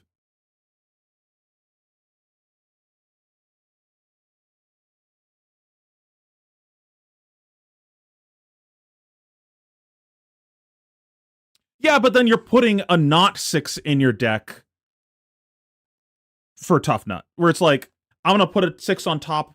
Like, I'm going to discard a card, make a Vigor token, so that I have a hit on top by adding a not hit to my deck. It's like, it's not really what you're trying to do. Now, maybe if there's a Giga Fatigue Tough Nut deck, that's all that matters, just total cards in deck. Maybe. But I don't really think that's the direction Tough Nut's going, of like being like Giga Oldhim Fatigue style deck. It's interesting. Now, I think the real value of this could be putting back specific cards, or like cards that you want to have on top of your deck for specific effect. Like maybe you put Sea Legs back on top of your deck, or Beast Within on top of your deck, so that way you can intentionally hit it off the top with something and generate extra value. There could be other ways that this could matter in the future also. Like, this is something that we should keep in mind in the future, because it does intentionally change the top of your deck for something that could matter for in the future.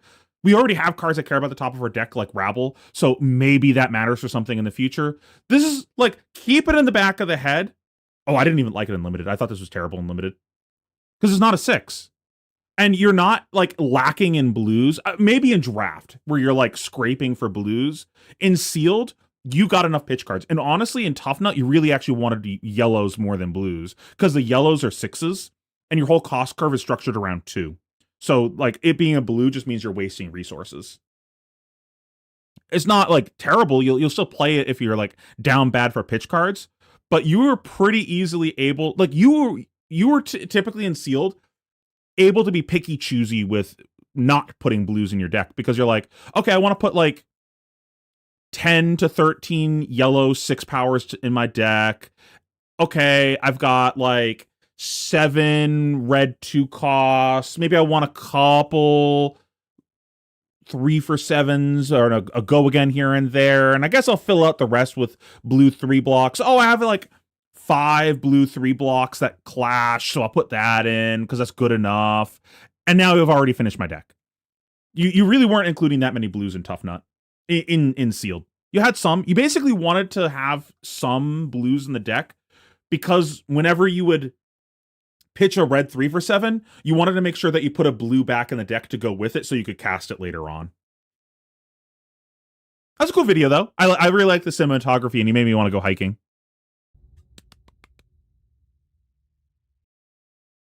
What else do you do for content? I've never looked at your channel before.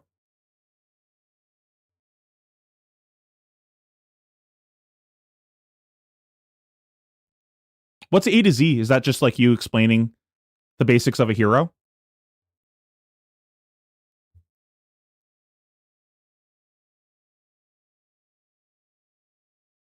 Commoner and budget stuff? That's cool.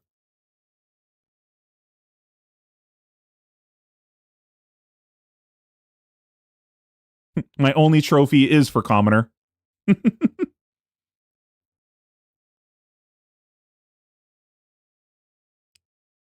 Quit whining. This video is not for me.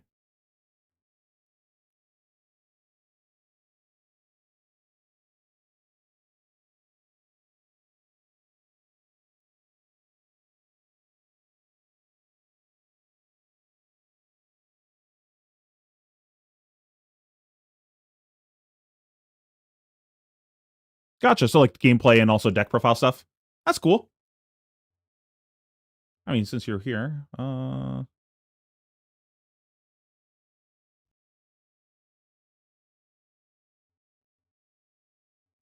make sure you guys subscribe. Oops, I've put a period at the end.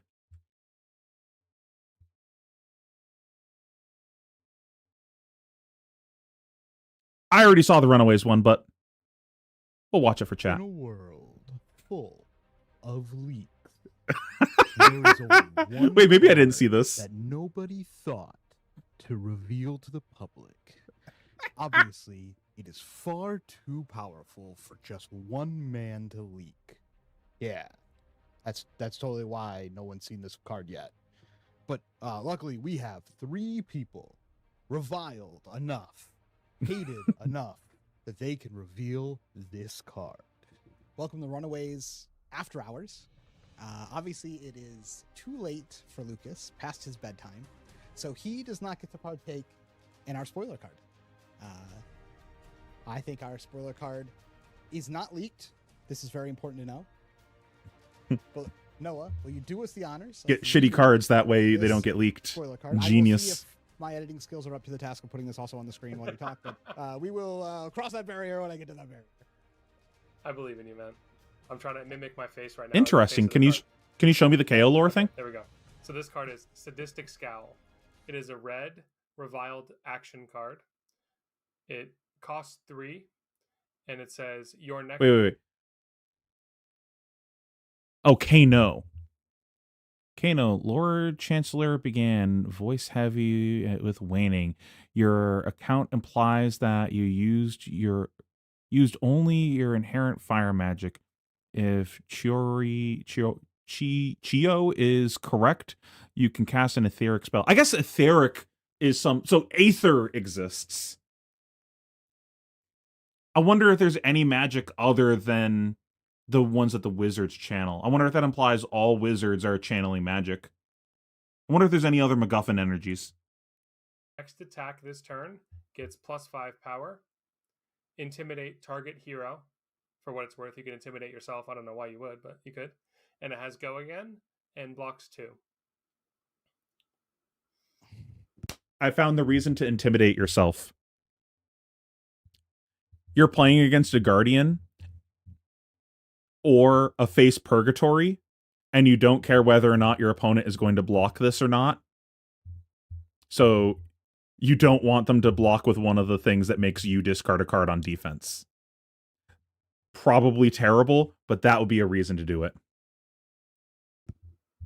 My immediate thoughts is this card is not very good, because almost all of our 3 cost +5 cards see almost no play. The only time it really sees play is when Putrid Stirrings is for free out of the chain deck. But that is about it. Okay. But it is reviled, so it is playable in either hero. I think that's important to note. 2 things that I want to point out to you that will make this card seem much better. Thing number 1. Convince me. I'm willing to be convinced, so please convince me. Thing number 1. Lyeth, as a deck, gets 5 cards. So if you play a card that costs 3, you can effectively think of it like the first card you play each turn that costs 3 kind of like reduces you back to normal intellect, and you can view it as like a 0 cost card, assuming you can do the rest of your plays at rate. So like if you're casting a 3 for 5, it's sort of like a draw swords concept in Kasai, where like you're playing this card that's like an engine card kind of, that it buffs up any attack. This is point number 2. But you're basically playing like, think of it like a 0 for 5, assuming you can find a way to make your other cards on rate, which is very good. Now, point number 2. This buffs any attack right now, and it intimidates. One of the biggest problems you talked about with like 3 for 5s is like if they're auras that work on the next turn, you have to arsenal hope you draw into resource cards, hope they don't disrupt you, or you have to play it, no arsenal, and hope you draw a card that works well with it. Whereas another thing, kind of to his previous point about Lyeth with the 5 intellect, I think I mentioned this on the podcast last week, but effects like Intimidate and discarding cards from your opponent is something that is typically balanced to be a symmetrical effect, like I'm spending a card for you to lose a card type of thing. But when you have access to more cards than your opponent, then intimidating a card from your opponent is technically asymmetrical, because I have 5 cards, you have 4. So you losing 1 card is worth more than, theoretically me losing card. I know I'm not losing a card with Intimidate, but there's asymmetry between the cards that both players have access to in this equation. Whereas this card, you can plan your turn around like, okay, I'm going to play this card. I'm going to get the +5. Then I'm going to throw a disruption. Maybe it's like Thump, the Guardian one that says if it has more power, it gets dominate and on-hit discard. This is a great buff to work with that card, because that card, traditionally, if you tried to use it with Pummel, it would be weird with the whole dominate thing where they could like respond. It's not good, but you're pre-buffing it now, so it's very good. So I think, key thing is he has 5 intellect in Lyeth. And this buffs any attack and intimidates, meaning if it has an on hit, it's much harder for them to block. Now, counterpoint, it blocks for 1 in Lyeth. Yeah, well, I've never heard of the word blocking. Don't worry about it. Okay. I just wanted to reiterate that. Bro, imagine blocking. At home. It'll block for 1 in Lyeth, so that is a pretty big downside. It might as well be a block 0. Yeah. But what do you mean, can Josh? physically put it in front of cards if you really needed to. I don't know. These just have never seen play. That's my big thing. But with the ban of Talk a Big Game, this makes me think maybe this is actually my. Oh my God, we haven't thought about Talk a Big Game. Oh yeah, we got to reevaluate Talk a Big Game. How does that change with the spoilers? How reasonable is it to just like keep rolling over Talk a Big Game tokens? Also, should Gravy be worried about any of the new heroes and I just go home? I don't think so. I think at worst it's like annoying with Pleiades and Lyeth if they like make a jumbo stacked up batter to a pulp. But if that's like actually a strategy, then we just play the new ally. Sick batter to a pulp, no blocks. Maybe she can 2-shot you, but that seems pretty unreasonable. And all the auras, are they beginning of action phase? The chum fucker?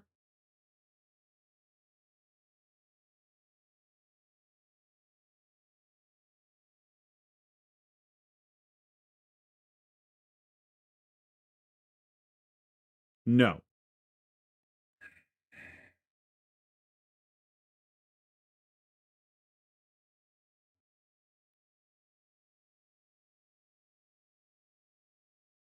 So like maybe you have to play the new ally.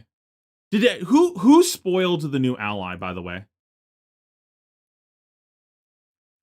Did anyone spoil the new ally?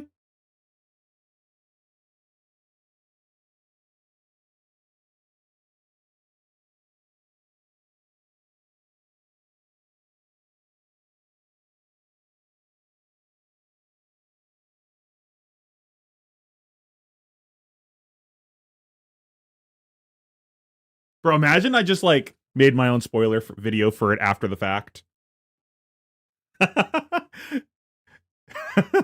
Just made my own assets for it and everything and just said, nah, I'm spoiling this card, even though the set's already out. That'd be funny.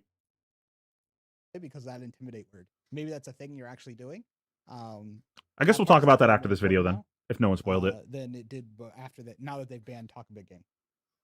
Yeah, I just think I'm very suspicious. I'm suspicious of the fact that they made this buff any attack. We don't like really have cards like this that just blanket buff any attack in the game. And the intimidate is being something that like is very strange that they're also doing this. I can see this being kind of a menace and limited of just like a pretty big damage spike and intimidating them. Because I can see also in Lyeth it being kind of hard to actually win, given the fact that your cards have lower value per card. What's up? Why are we talking about limited? Why are we talking about limited? Yeah. Because I'm gonna play limited in 2 weeks in Montreal. Yeah, we're gonna play. He certainly did. One time or maybe a couple times. Okay, but whatever. In Montreal, and then never touch it again. So I don't think that's a way to try and actually talk about this card. You're right. Limited. You're right. When you're right, you're right. It's fine. We'll move on. But the point about him being hard to close out games in CC still stands, because even though you have a 5-card hand, that doesn't mean you get a 90-card deck. You still, if you're blocking with cards, those cards leave your deck, and since your cards do less value on offense, then because of his hero power. That's why I said the intimidate part might actually be the relevant. That's what I'm saying. So that's why I think this card is good. Like both parts of the text are very relevant. I think good is a stretch. Hopefully it sees play in a deck. I would like one of our. I mean, he needs a stretch with how short he is to be played at some point. All of our spoiler cards are like, they read like decently good, but then just not good enough to make the cut. This will be the one to change it, man. This will be stable. I'm just hoping, dude. I'm hoping our spoiler card, which is one time, gets registered in the deck and goes on stream or something. Man, that would be so nice. Wait, it'd be even cooler if they did like a funny way of making this card a cycle, like red, yellow, and blue, and they made the yellow block 1 and the blue block 0. So you could just play like a blue and it gets +5. That'd be OP. That'd be sick. Dan, any thoughts? Yeah, I was about to say Dan had a lot to say about this. We're 6 minutes in and he said 0 words on this card. No, I mean I'm kind of with Noah. Like the blanket text of just buffing any attack is kind of insane. Like it even works on your weapon. So like the drawback of you have to have 2 cards to pay for this. Oh yeah, we never got weapons. I was really thinking we were gonna get like majestic weapons or like expansion slot weapons or something. Nope. I really was the card I had in mind for Lyeth was I thought he was gonna get like a little hammer, and somehow they'd work it into the flavor where it's for him it's a 2-handed hammer because he's a little guy, but for other heroes it's a 1-handed hammer because they're not little, so they could just like pick it up normal. And I thought he'd get something that was like attacks for 1 and gets +1 for every aura that was destroyed this turn or something like that. So like if a might token is the only thing that breaks, it gets +1 from the might. It gets +1 from the might leaving. So the hammer's attacking for 3.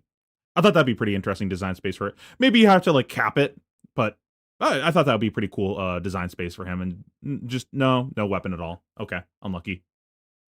This plus an attack isn't there. Rather you don't have to draw the attack. You always have the weapon to swing with.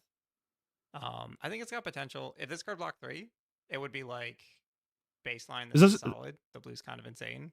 Is that class talent or a specialization? Like to run. So the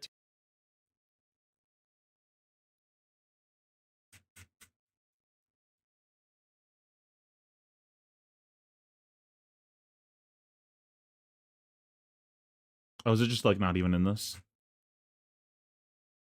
Why are these here but not the guitar? Wait, Snag is in the set? I had no idea.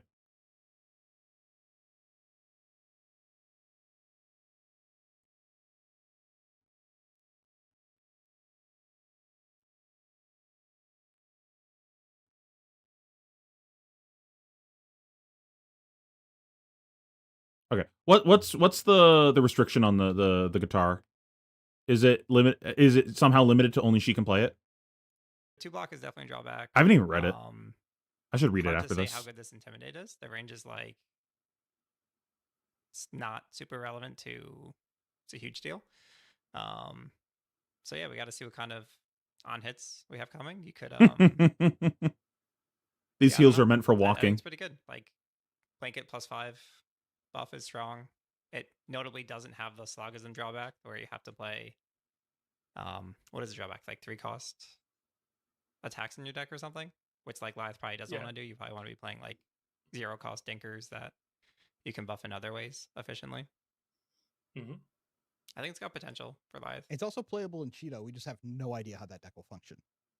Yeah, we're missing so many pieces there. That's true. And like Brood already has that's a good call out. The Spoiled Skull is the card that probably comes to mind, right? Like having a nice way to play Slogism. Like Noah was playing this in the Pro Tour in KO. Like we can play Slogism that intimidates and then make them discard their intimidated card or leave it in banished. Like that's pretty strong. Yeah, and it's better slogism because it works on the claw too, or whatever weapon they end up playing. Yeah, and in limited, it's pretty good. You can close the game with it. Yeah, next weekend I'm certainly slamming. I will certainly be slamming this card in my deck. This Pun weekend intended and limited. Oh wait, no, someone told me what it did at the thing. Now I remember. But I hope you're not. I hope you're right. Yeah, I 3 hope for you're 6 is both right, busted. and it's played all the time, and I just get to go. That's our card. That's our card right there. Every Yes, time it hits the please, board, one because time. I've never had that feeling. I've never had the feeling of that's our card. I think it's exactly the same as Agile Engagement. I get that feeling every time I play Prism. That's my card. That's literally my card because that's the one I spoiled. Which we spoiled. Like this card's range was like this might be good, and it did see constructed play. And it was like a bomb tier card in limited. I think this card is pretty similar. It's going to be good in limited as like a 1-up to close the game. Maybe it's like it might be C play in constructed. It might be really good. I hope. Yeah. Okay, it's Revered Guardian. That's what I was asking. Wow. Only she What can a play it. card. What a host. Catch these reviled players at the world premiere September 12th in Montreal. The intro to that was really funny. Yeah, Cody's got to do that cosplay for an event at some point. That'd be sick. Okay, guys, who should we do next?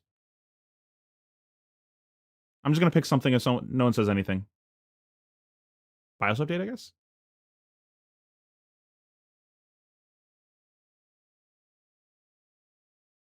Who is this? I've never heard of this channel before, and they got a legendary.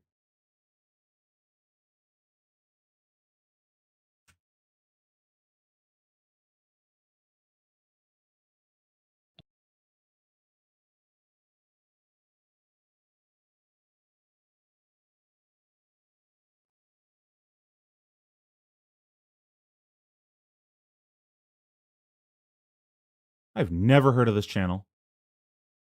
Apparently, I've watched a video. I don't remember watching this.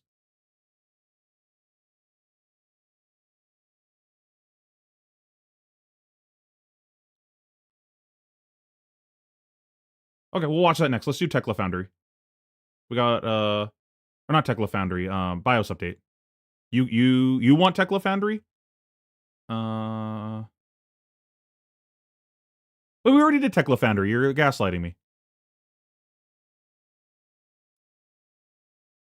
Welcome, one and all, to Super Slam! Super Slam! But we have a hero ready to face the challenge! That's right, Judd. We've got Teklovasan, esteemed magnate, hailing all the way from Metrics. He's got a full suit of adaptive armor, and we can expect him to power up his base equipment and become more than human with his specialization, Singularity! This is sure to be one mech of a match. Absolutely, Dax.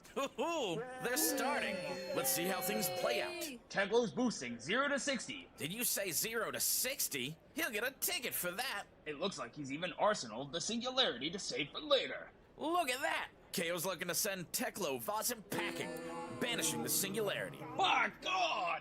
This could be disastrous for our esteemed magnate. Teklo's whole hand has been committed to blocking KO's underhanded tactics. He's gonna have to give up that Evo and his suit of adaptive platings. But Dax, those aren't adaptive platings. Those are adaptive alpha molds! That's right, Super Slam is bringing adaptive alpha molds to Flesh and Blood. Battle-Worn 1 makes these strict upgrades to the base armor currently available to mechanologists. To top it all off, adaptive alpha mold can be equipped to any equipment zone. Teklovasan is almost guaranteed to run 3 copies in Classic Constructed. Let me know your thoughts in the comments below. If you like this video, probably true. Be sure to like and subscribe for more Flesh and Blood content. I want to give a huge thank you to LSS for allowing The box opener guys from the Philippines. That makes sense why that's not like in my space of people that I'm aware of. Gallows waiting room. What's Gallows? Is that a card? White Coats, is there someone specific that you'd want me to go to?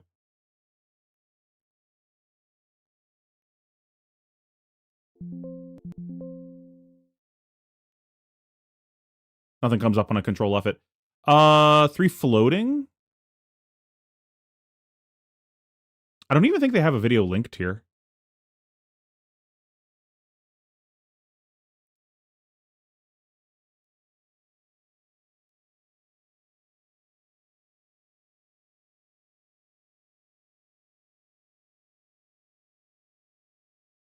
Did they not get a spoiler?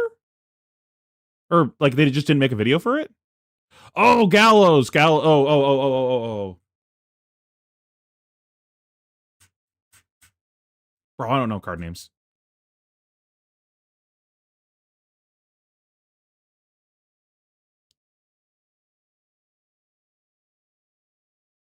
Okay. Here's my spoiler video, Gallows. We're just going to review the card. So, the rate on this card is pretty fucking terrible. You're spending 3 resources to play it, 1 resource to swing.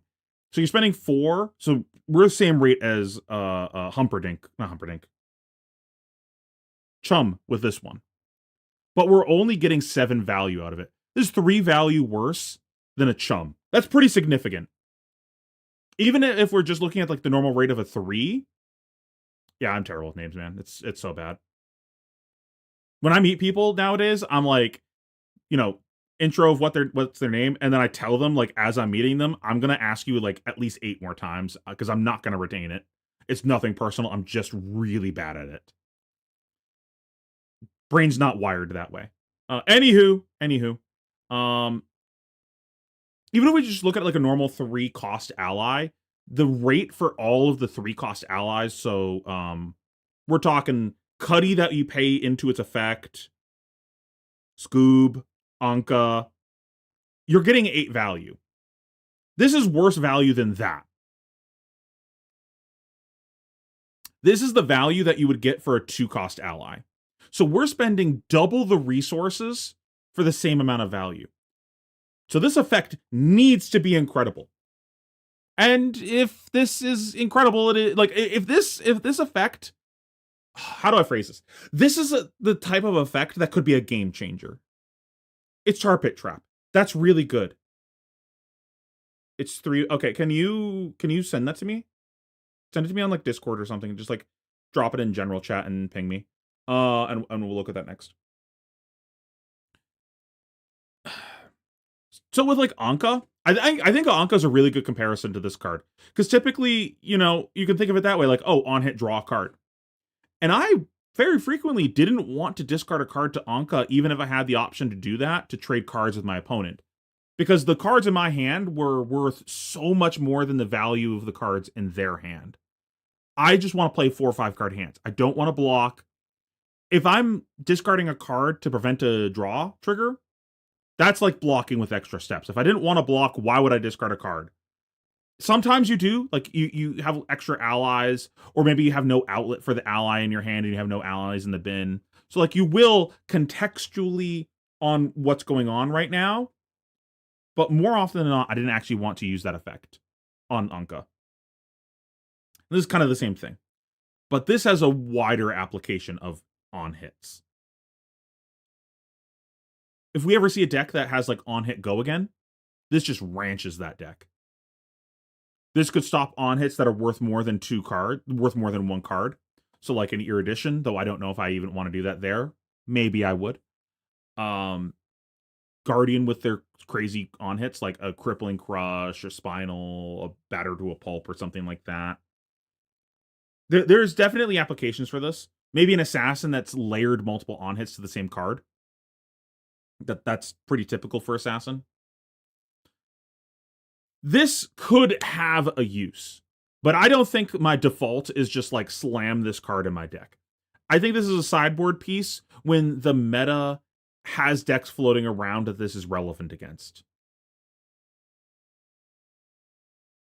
Card's okay. I'm going to pick it up. I don't expect to be playing this very often or very many of them, even when I do. You posted a link in the Discord channel. Thank you very much.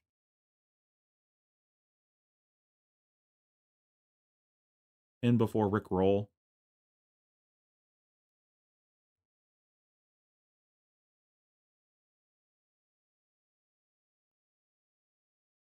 It was a foot rub, actually. You'll never believe it. Sheesh! They look good. Boys look clean as fuck. Gentlemen, please place your bets. Stop. Dedu dedu dedu dedu dedu dedu dedu dedu.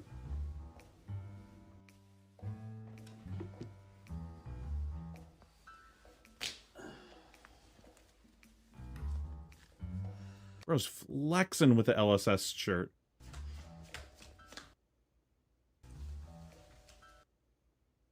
Good luck. And well played.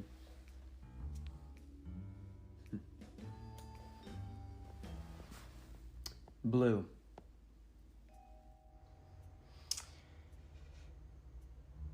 Blue. It's blue.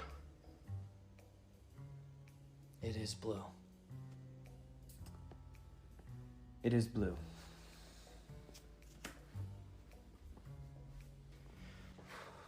Next. Number 2.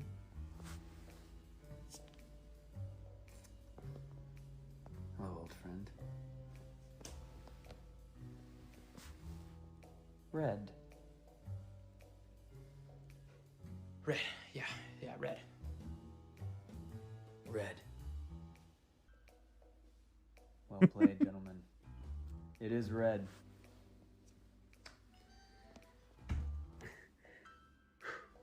You're doing well. Shall we play one more?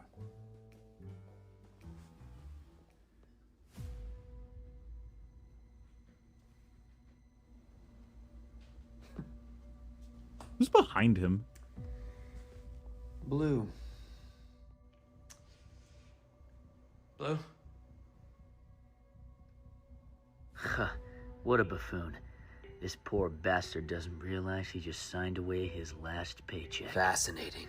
Some interesting players we have at the table. Whoa. How did you get in my head? Oh, our minds have linked. This is weird. You're weird. Whoa. Look who's talking, all right? What's taking so long? Just say blue. He's not only strong, he's sensitive. He's not the type of man to forget an anniversary. Damn it, you've got a point. He is perfect for Taylor. Come on. You dirty dog, just say blue. All right. Let's do this. Yellow. What?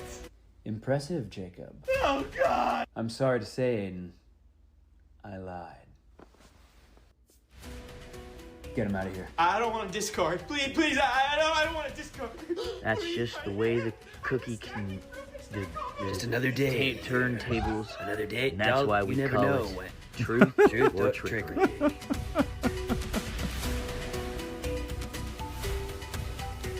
That was pretty funny.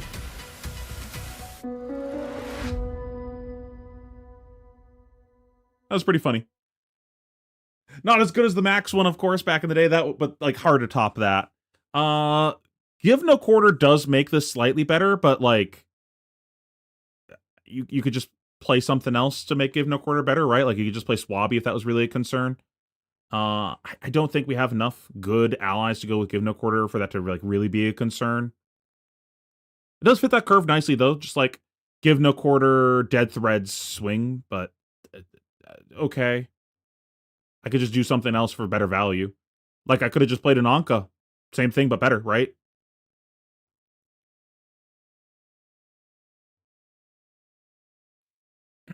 Okay. Who should we do next? Also, any cards that I think are worth talking about before night gets too late? Did anyone spoil this?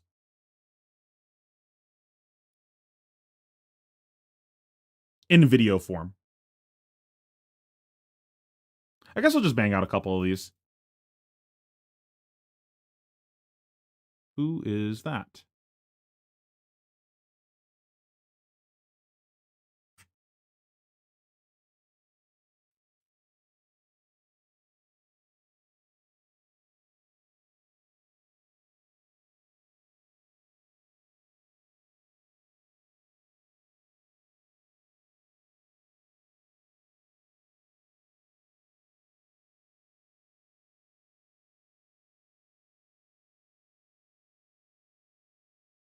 Is there a video for this?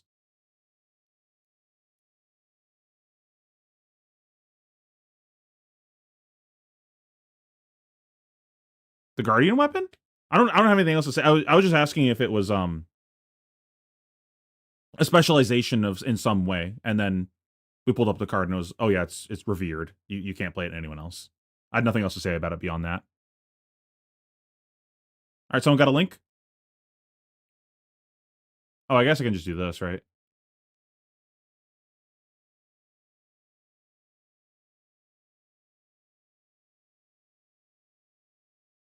Is it this? It's over, KO. I, Pleiades Superstar, have defeated you with the power of love and music. Pleiades Superstar, more like Pleiades Nuts. Your low effort wordplay Got him. won't save you now, KO. Got him. Effort. At least I'm capable of wordplay, not like your pathetic sidekick. Don't bully Tough Nut. His vocabulary is weak, but his heart is strong. Tough Nut, Tough Nut. Do you have any I'm surprised you can even say tough. defeat you, KO? Only 6. It's time for a reckless stampede.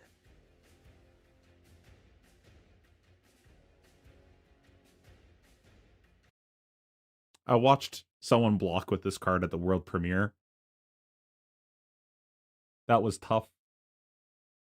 He did not, in fact, nut when he blocked with it.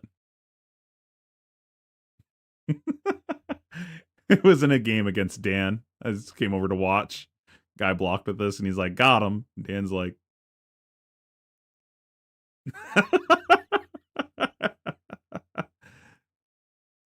I think Dan probably would have let him take it back, but they were about to go to time, and Dan was like trying to get him to hurry up and play. Because it was pretty... I think it was deterministic that the guy had lost, but like, we have 30 seconds left on the clock. Like, go faster, please.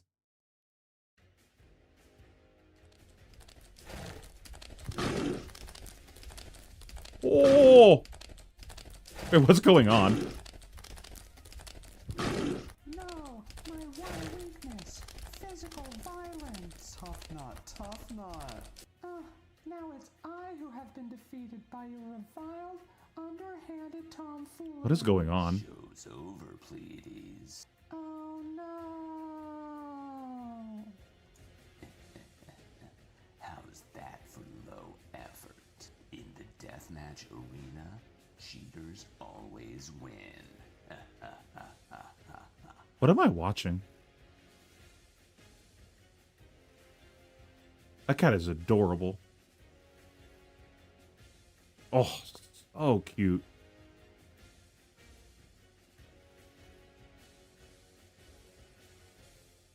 Oof, unlucky.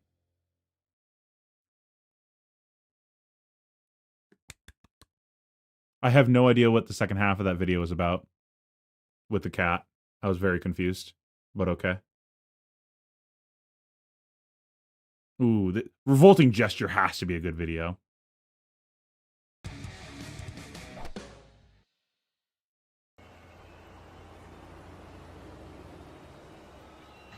Hello everyone, we are here today with Pummelnator, who has just won this incredible fight. Tell me, what is it like to be a 3-time world champion? Yeah, this is easy. Every time any opponent left the smallest open, the pummel landed over, and that was it. Game over.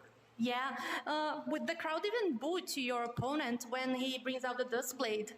Am I missing a joke there with the cat stampede? Oh, because Reckless Stampede is the card name, I guess. Okay. Resolves. You can bring any banned weapon. The pummel will sing and I will win. So, do you have any message to any of your opponents? Yeah, if you try to stop me to win the Super Slam, you will fail. We are bringing news, and Rock Smasher is doing a live transmission right now, and he's talking about you. Let's see.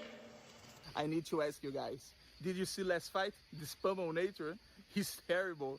He was 3, 4, 5 turns in a row with the True, same fuck the item. leakers. It was obvious there was a pummel. I don't know how his opponent fell for that. This Pummelnator wouldn't survive a single day here in the Savage Lands. What? He's watching? Pummelnator, you're there? So, I just need to say you one thing. Brace yourself, because in the next Super Slam, you're gonna get Rock Smash. I miss Bonds. Do you have something to say to him? Yeah, Rock Smasher. If you think you can stop me, you are.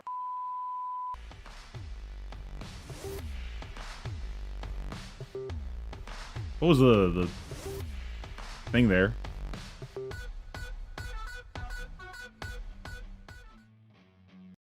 Okay, what is this, like 30-second outro?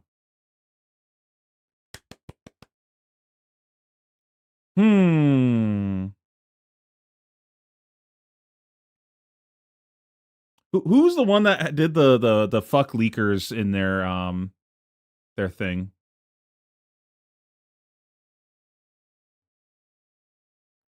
I remember seeing a picture of that on Twitter.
Oh, I forgot. This also came up during the event.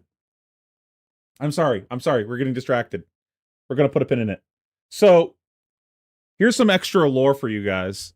I got a rule changed in Fab a number of years ago, and it should have come up at the world premiere. Apparently, someone spiked their deck on the ground after losing in a game that happened at the Battle Hardened. I didn't see this. I heard that happened. And I got that rule changed a long time ago. So in the judge test for like the L2 judge test or something a long time ago, there is a rule asking, is it against the rules? And if so, what is the penalty for a player spiking their deck on the ground in anger? And it turns out the answer was it was perfectly legal to do that. I got that question wrong. You were just allowed to do that. And I was like, huh? So I messaged one of my judge friends about that and asked him about it. And I told him, well, if that's the case, next time on stream, I will be spiking my deck on the ground, regardless of the outcome of the match, if this is legal.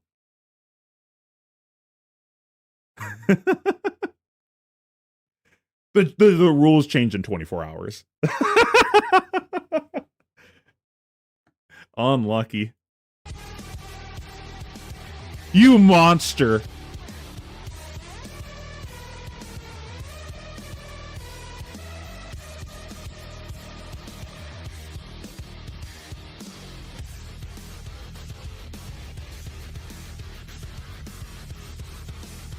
Bro's just doing the getting canceled to any % speed run.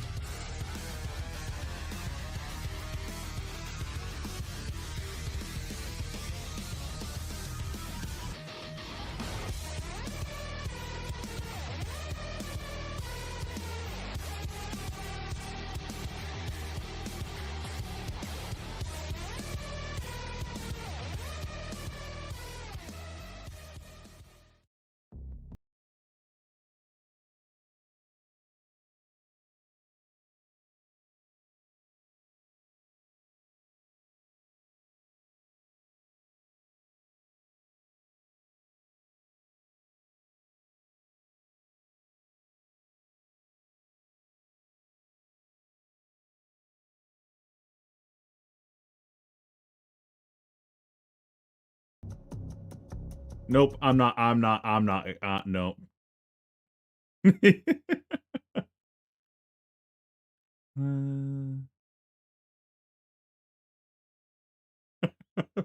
We're gonna skip past all of that.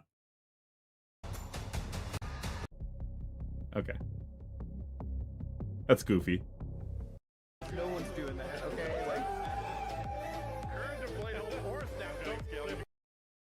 That was goofy. But who's the one that said fuck the leakers? Is it the one with the card swearing? What's the swearing card? That would make sense, right?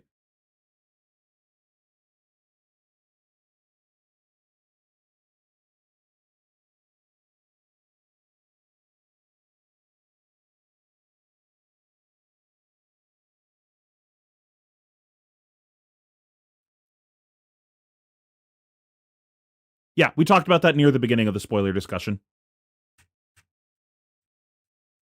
Where the heck is it?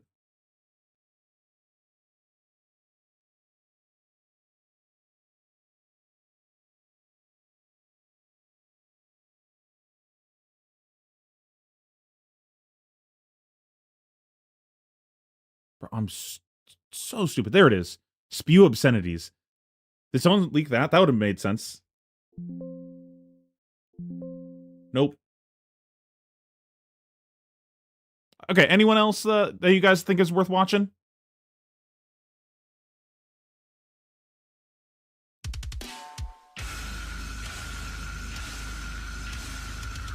True. Do I have your attention, boy? You're about to see something wonderful.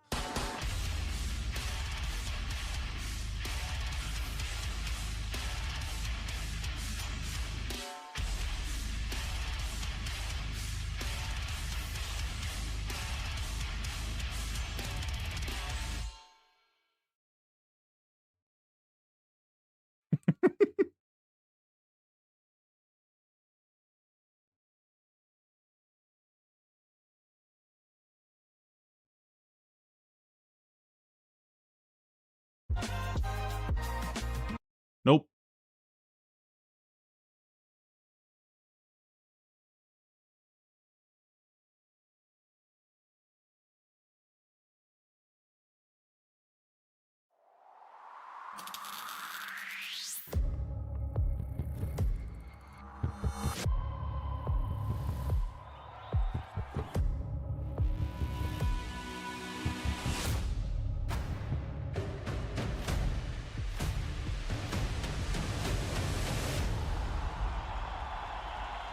Okay.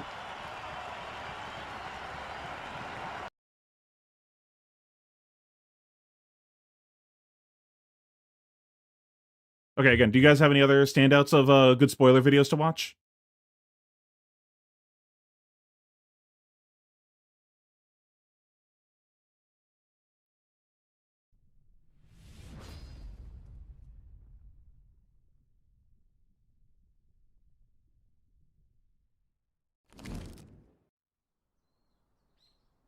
They call me the Wanderer.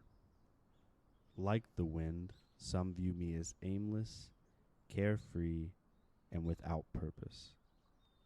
But others know better. I am the wind that slips through the cracks of stone, and when I strike, you will never see the first cut, only the last. It begins with a gust wave, silent, deceptive, a ripple through stillness, barely more than motion, swift, sudden, and precise. But the wind is never still. It gathers, it builds, it surges, and then a gale forms. Okay, we'll probably just watch like a couple more and then call it a night then.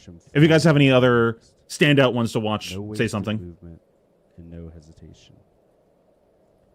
And when the pitch reaches its full power, a gale becomes a tempest. Not wind, not motion, but pure devastation. The spirit of my ancestors surges through every strike, a cyclone that cannot be controlled. This is more than a technique. This is the way of the McGinty, the Lord of Wind. Okay. Yeah, because I'll probably just spend the rest of my time tonight working on the pre-release guide. Kind of time sensitive.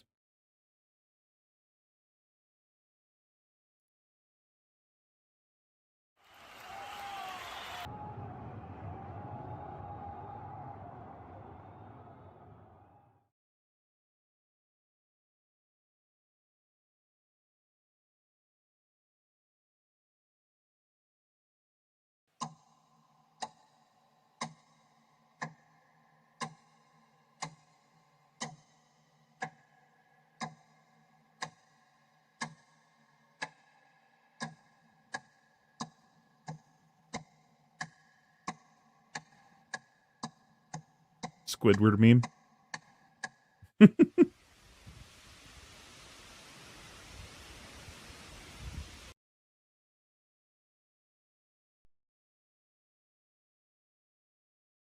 Oh, that just gave me Final Fantasy X flashbacks. This is my story.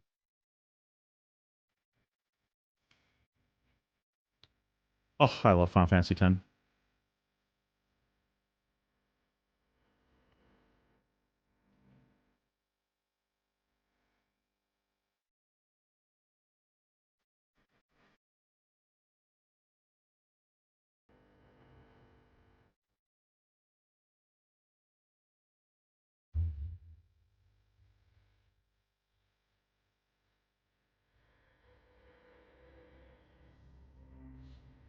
Oh, that's gorgeous.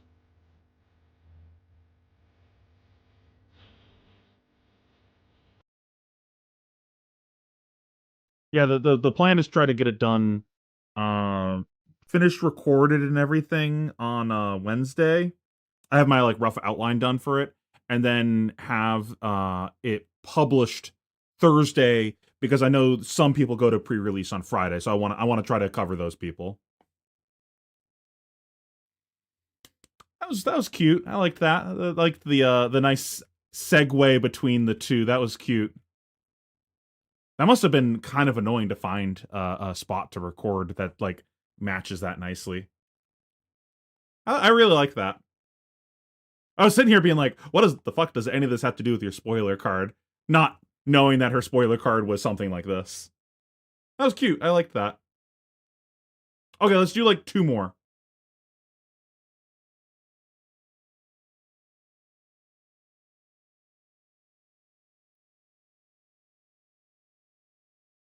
What did Carolina cosplay? Nothing, just posted to the card? Okay, never mind. I guess the intent was to have her cosplay this, but no. Did she actually do it? In like a different picture? Let me just scroll through her thing real quick, see if she posted a picture of her cosplaying it. Doesn't look like it. But she did cosplay at the world premiere. I think she said it was performance bonus, but I don't actually know.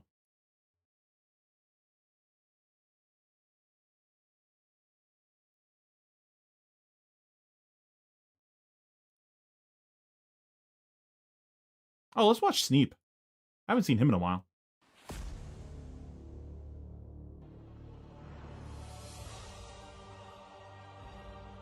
Nut. Escalate order.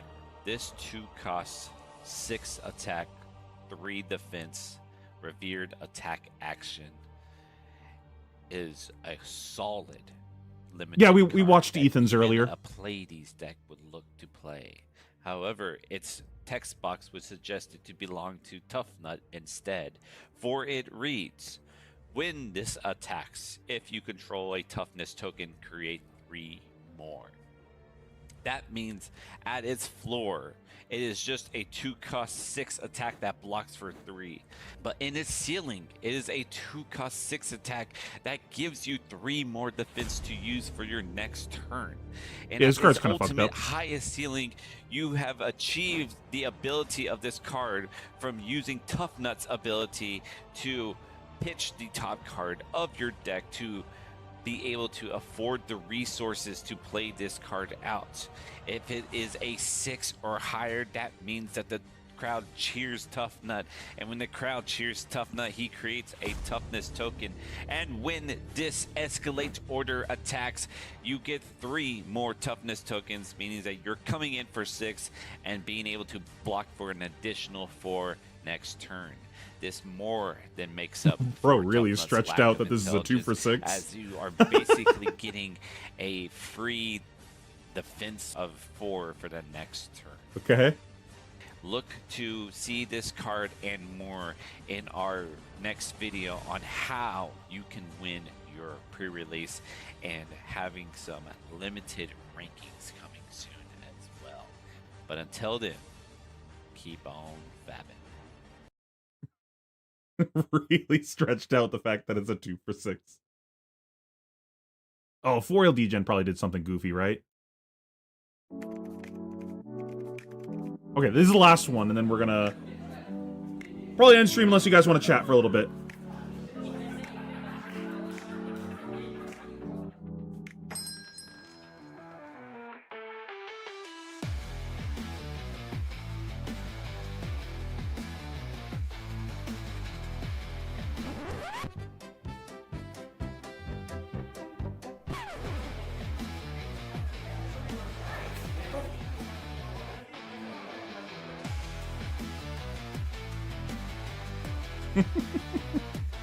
He makes a good heel.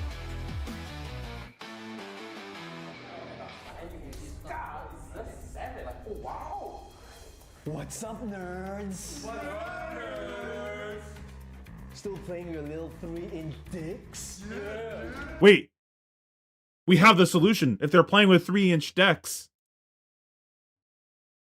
Where's Sloop's card?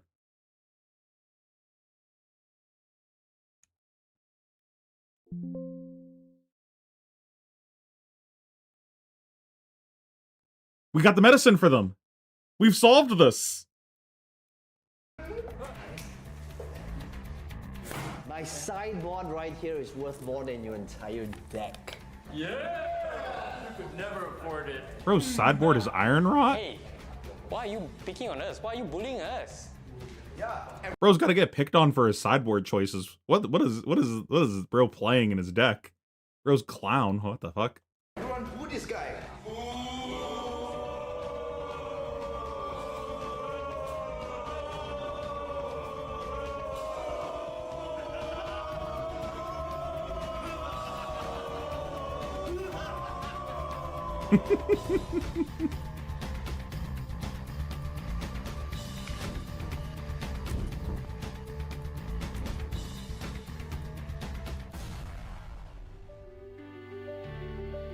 That was goofy.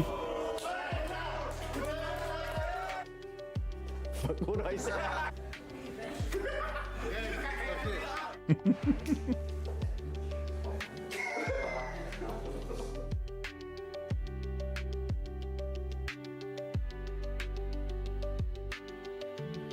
I like the behind the scenes storyboard thing. That was cute. I guess we can talk about the last couple cards too. See if there's anything else worth talking about. Okay, so yeah, this card is fucking cringe. What are we doing printing cards like this? Like, can we stop making busted fables that are just so unreasonable, especially like both cringe that it's a one of, so like it's just so random when it happens, and it's gonna keep happening because it's a fable. And also, like, if this is good, it's gonna be unreasonably expensive. Why are we doing this shit? This card is so fucking good. I am not looking forward to ever having to play against this card. Let's see. Any other expansion slot cards worth mentioning? I actually think this cycle of cards is kind of underrated. Being modal in their cost structure is actually pretty good at fitting different cost curves, because some decks fluctuate in the cost curve that they play on. So I think some of these will actually see play at some point. And like this one might even be really good as a card for Prism, like against Prism, it being an 8-power popper, but you're never playing it as an 8, you're just trying to play it as a 7.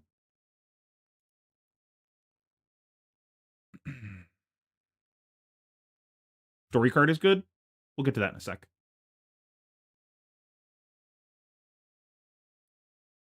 I'm surprised this wasn't Josh's spoiler.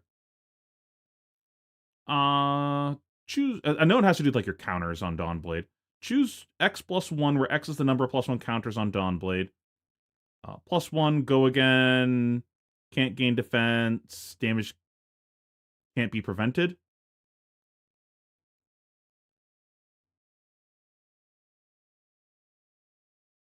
It's alright. It's a blue go again. So like it doesn't need to be that good at blue go again, right? Like the floor of that is pretty nice.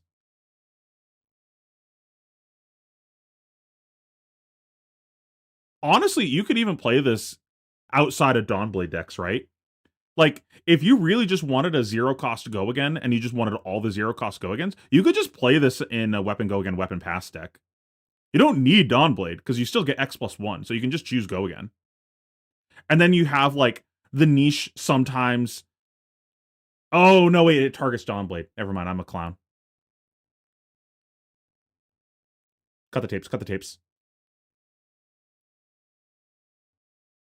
Chat, you saw nothing. Moving on. I mean, we already know this card's busted. This card is pretty interesting. So, it's a 1-for-5 arrow. As an instant, you can destroy this. Next time you will be dealt arcane damage this turn, prevent 3 of that damage. Activate this only if it's face up in your arsenal. When it hits a Runeblade or a Wizard hero, destroy an aura they control. So against Wizard, they don't typically have that many auras. Honestly, I think this is more of like a Living Legend card. So this to me reads as like a card that's good with New Horizons. The only wizards that really have auras that matters is Icelander. So being able to get rid of one of their auras with this is pretty nice. The other thing is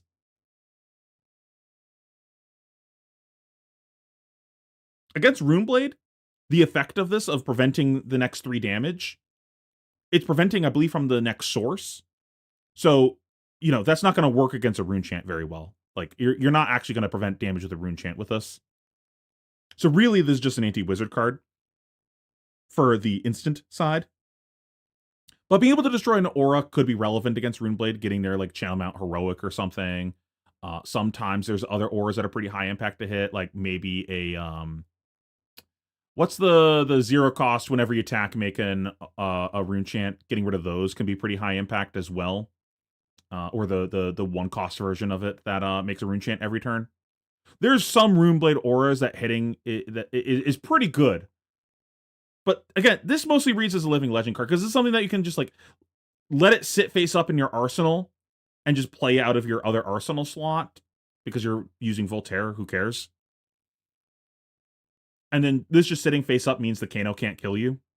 Like, you've got, what, Spell Void 5 plus maybe AB on top of that. Like, they're just never deceasing you. Spell Void 6, because you also have the Quiver. Like, they're never gonna kill you.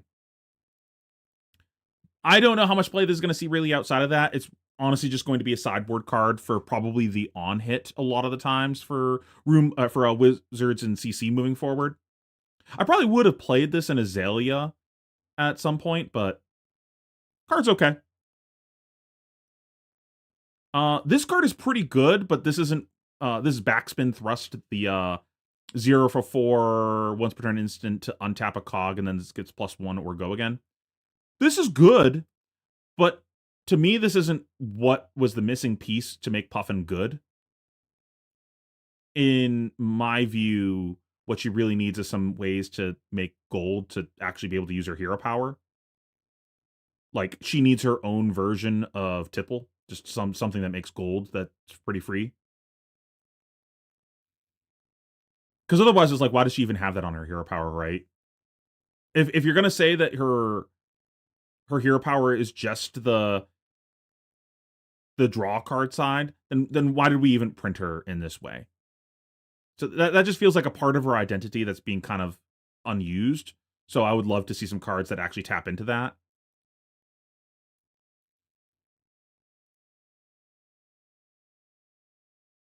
And then that also solves one of the other problems that the deck has, because the deck sometimes has an issue with decks doing on-turn, off-turn with you, where they just don't attack you when all of your cogs are blowing up, so you can't galvanize and make new ones.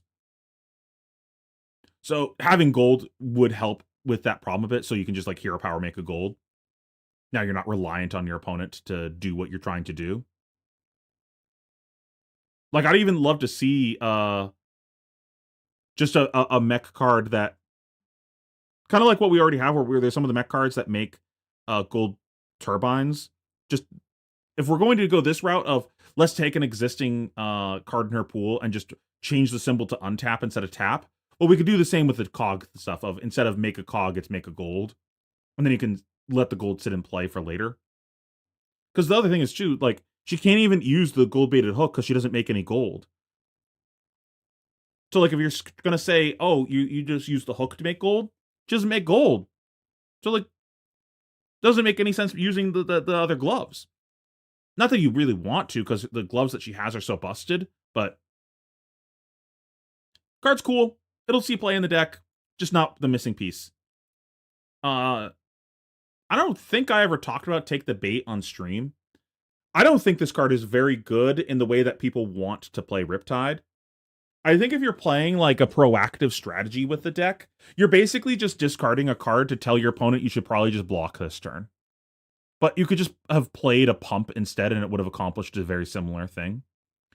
I think what this card is good at is in a fatigue-oriented strategy, like the way Pablo played the deck at, I think it was Pro Tour Amsterdam. It's something that you can do if your opponent leaves you with cards. You're just going to play this, give them the token, put the trap that you want on top, and then next turn get them with the trap and fuck up their round. Buying you space so that way you can play something later that matters. So I think it's best in that kind of scenario, or for some reason we had a really good reason to discard a card to put something important on top of our deck. I don't think any of the cards in the deck are high impact enough that it's worth me discarding a card to put a thing on top of my deck. I don't think the traps are worth it, because the opponent could just like attack with the bait, pass, don't use it. I'm not going to use the reaction to give it go again and +1. I'm just going to block 3 cards, attack with a bait, arsenal, pass. Now you look like a fool with your trap. So I don't think the traps is like really the like play that and then hit them with an arrow and make them play into my trap. I don't think is the play pattern you're trying to do with this. I don't really see the home for this card. It's not Dromai. This is Parched Terrain. This is the Heroes Can't Gain Life with the burn them all text on it of removing reds. Is it the same counter? Is it a blaze counter? This gets a sand counter. Okay. Not blaze counter. It's a raise counter.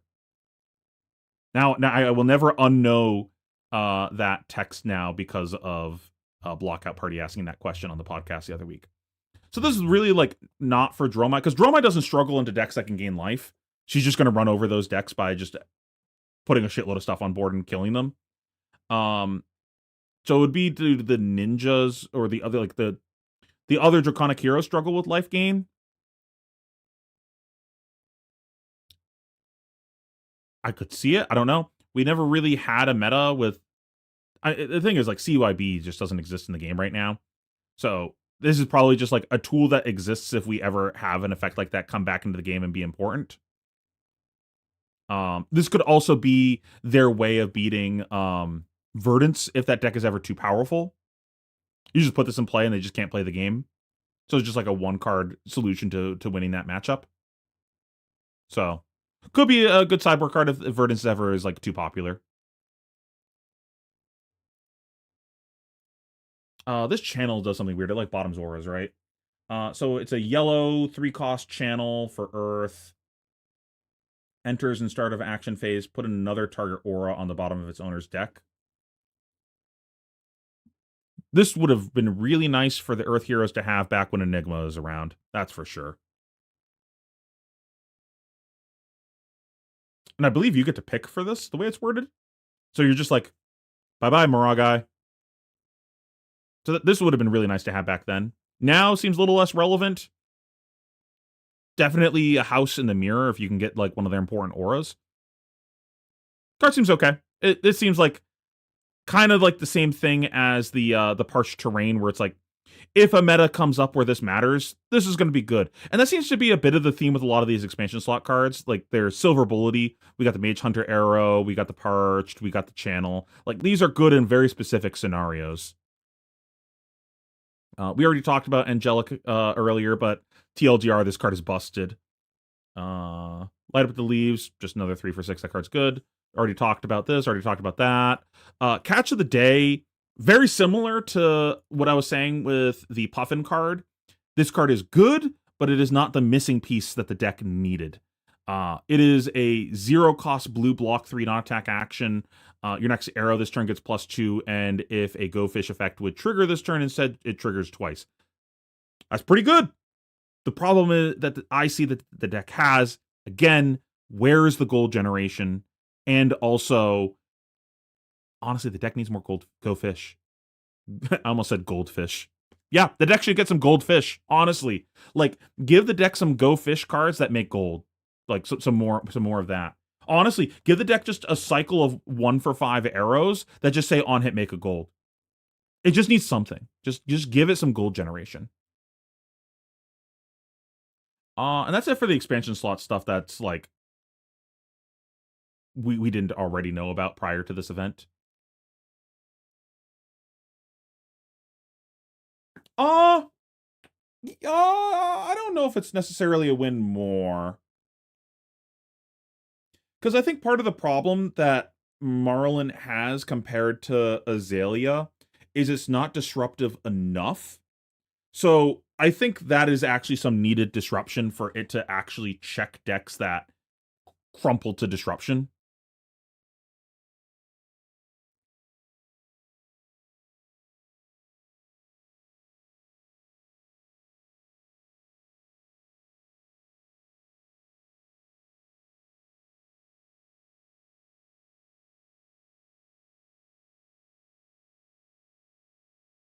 What do these do again? When this defends, you may turn a face down card with Crush in your arsenal face up. If you do, put a +1 counter on it. Alright.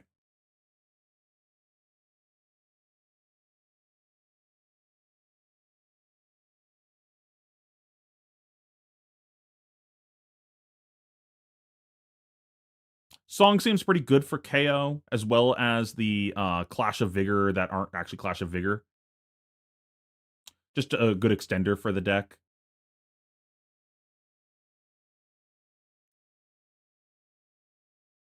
Smashing Ground also is probably good in KO. It's going to be a 6 in the deck, and then if it has a Might token, it turns into a CNC. KO got better from this set. He got some tools that make him better. I think honestly, just the Vigor tokens that he can make now is a really big deal. I talked about this earlier. One of your best play patterns in the deck before was being able to use your Tunic counter plus a blue pitch to play 2/2 costs. With the Vigor tokens that you're able to make pretty consistently now, that's a play line that you can do every turn, not just when your Tunic is up. So the math of the deck got significantly better. And the deck is just a math deck, so having better math is a good thing. You also got 2 new good 2 costs. We got Show Strength, which is a 2 for 8 most of the time, and Reckless Stampede, which is just probably a good enough card. Like, this is probably going to be 2 for 7 a lot of the times, but then if they get low, they have to block it. Well, weapon for what?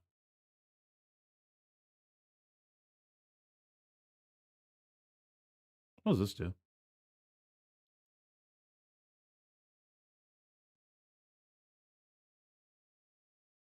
I don't even know he had this. More Vigor tokens. But yeah, where is it? This card's a really big deal for KO.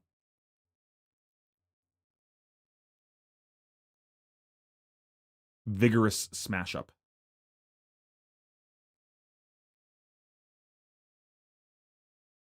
No. This was a talking about Super Slam stream. We're not nutting here. Do not come. Do not come. You just joined probably right as we're ending stream also. Unlucky. Yeah, KO looks pretty good. I don't quite see the vision yet for the other heroes yet, the new ones. I could see it be good in those, but those just aren't good heroes. I think they need quite a bit of love. And I think part of the problem too is if Brute's better, then KO's probably the best hero out of the Brute pool. So you would need a reason to play those over KO. I think KO just does it better.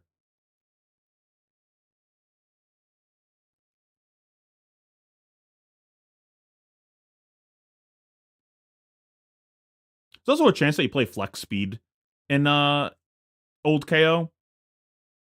This just is a potentially a more consistent version of Wild Ride.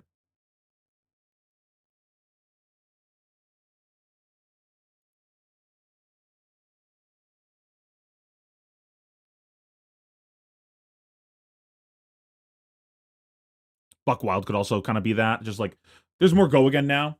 And honestly, all this new Go Again really makes Berserk really scary in LL potentially. That was like one of the limiting factors of the deck, how much access you had to Go Again.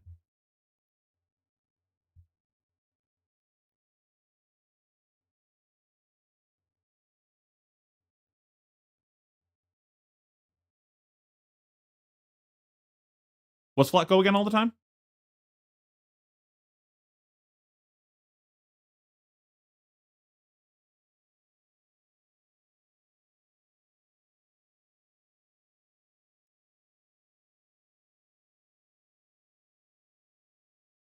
Hmm. Yeah, these seem pretty good.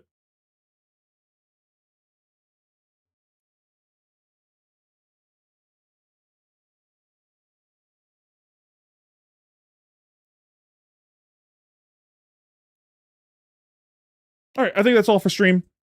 Thanks everyone for watching. If you are just tuning in, seems like some people just randomly clicked on. Feel free to watch the VOD. We talked about the my experience at the world premiere. Kind of did like a story time thing.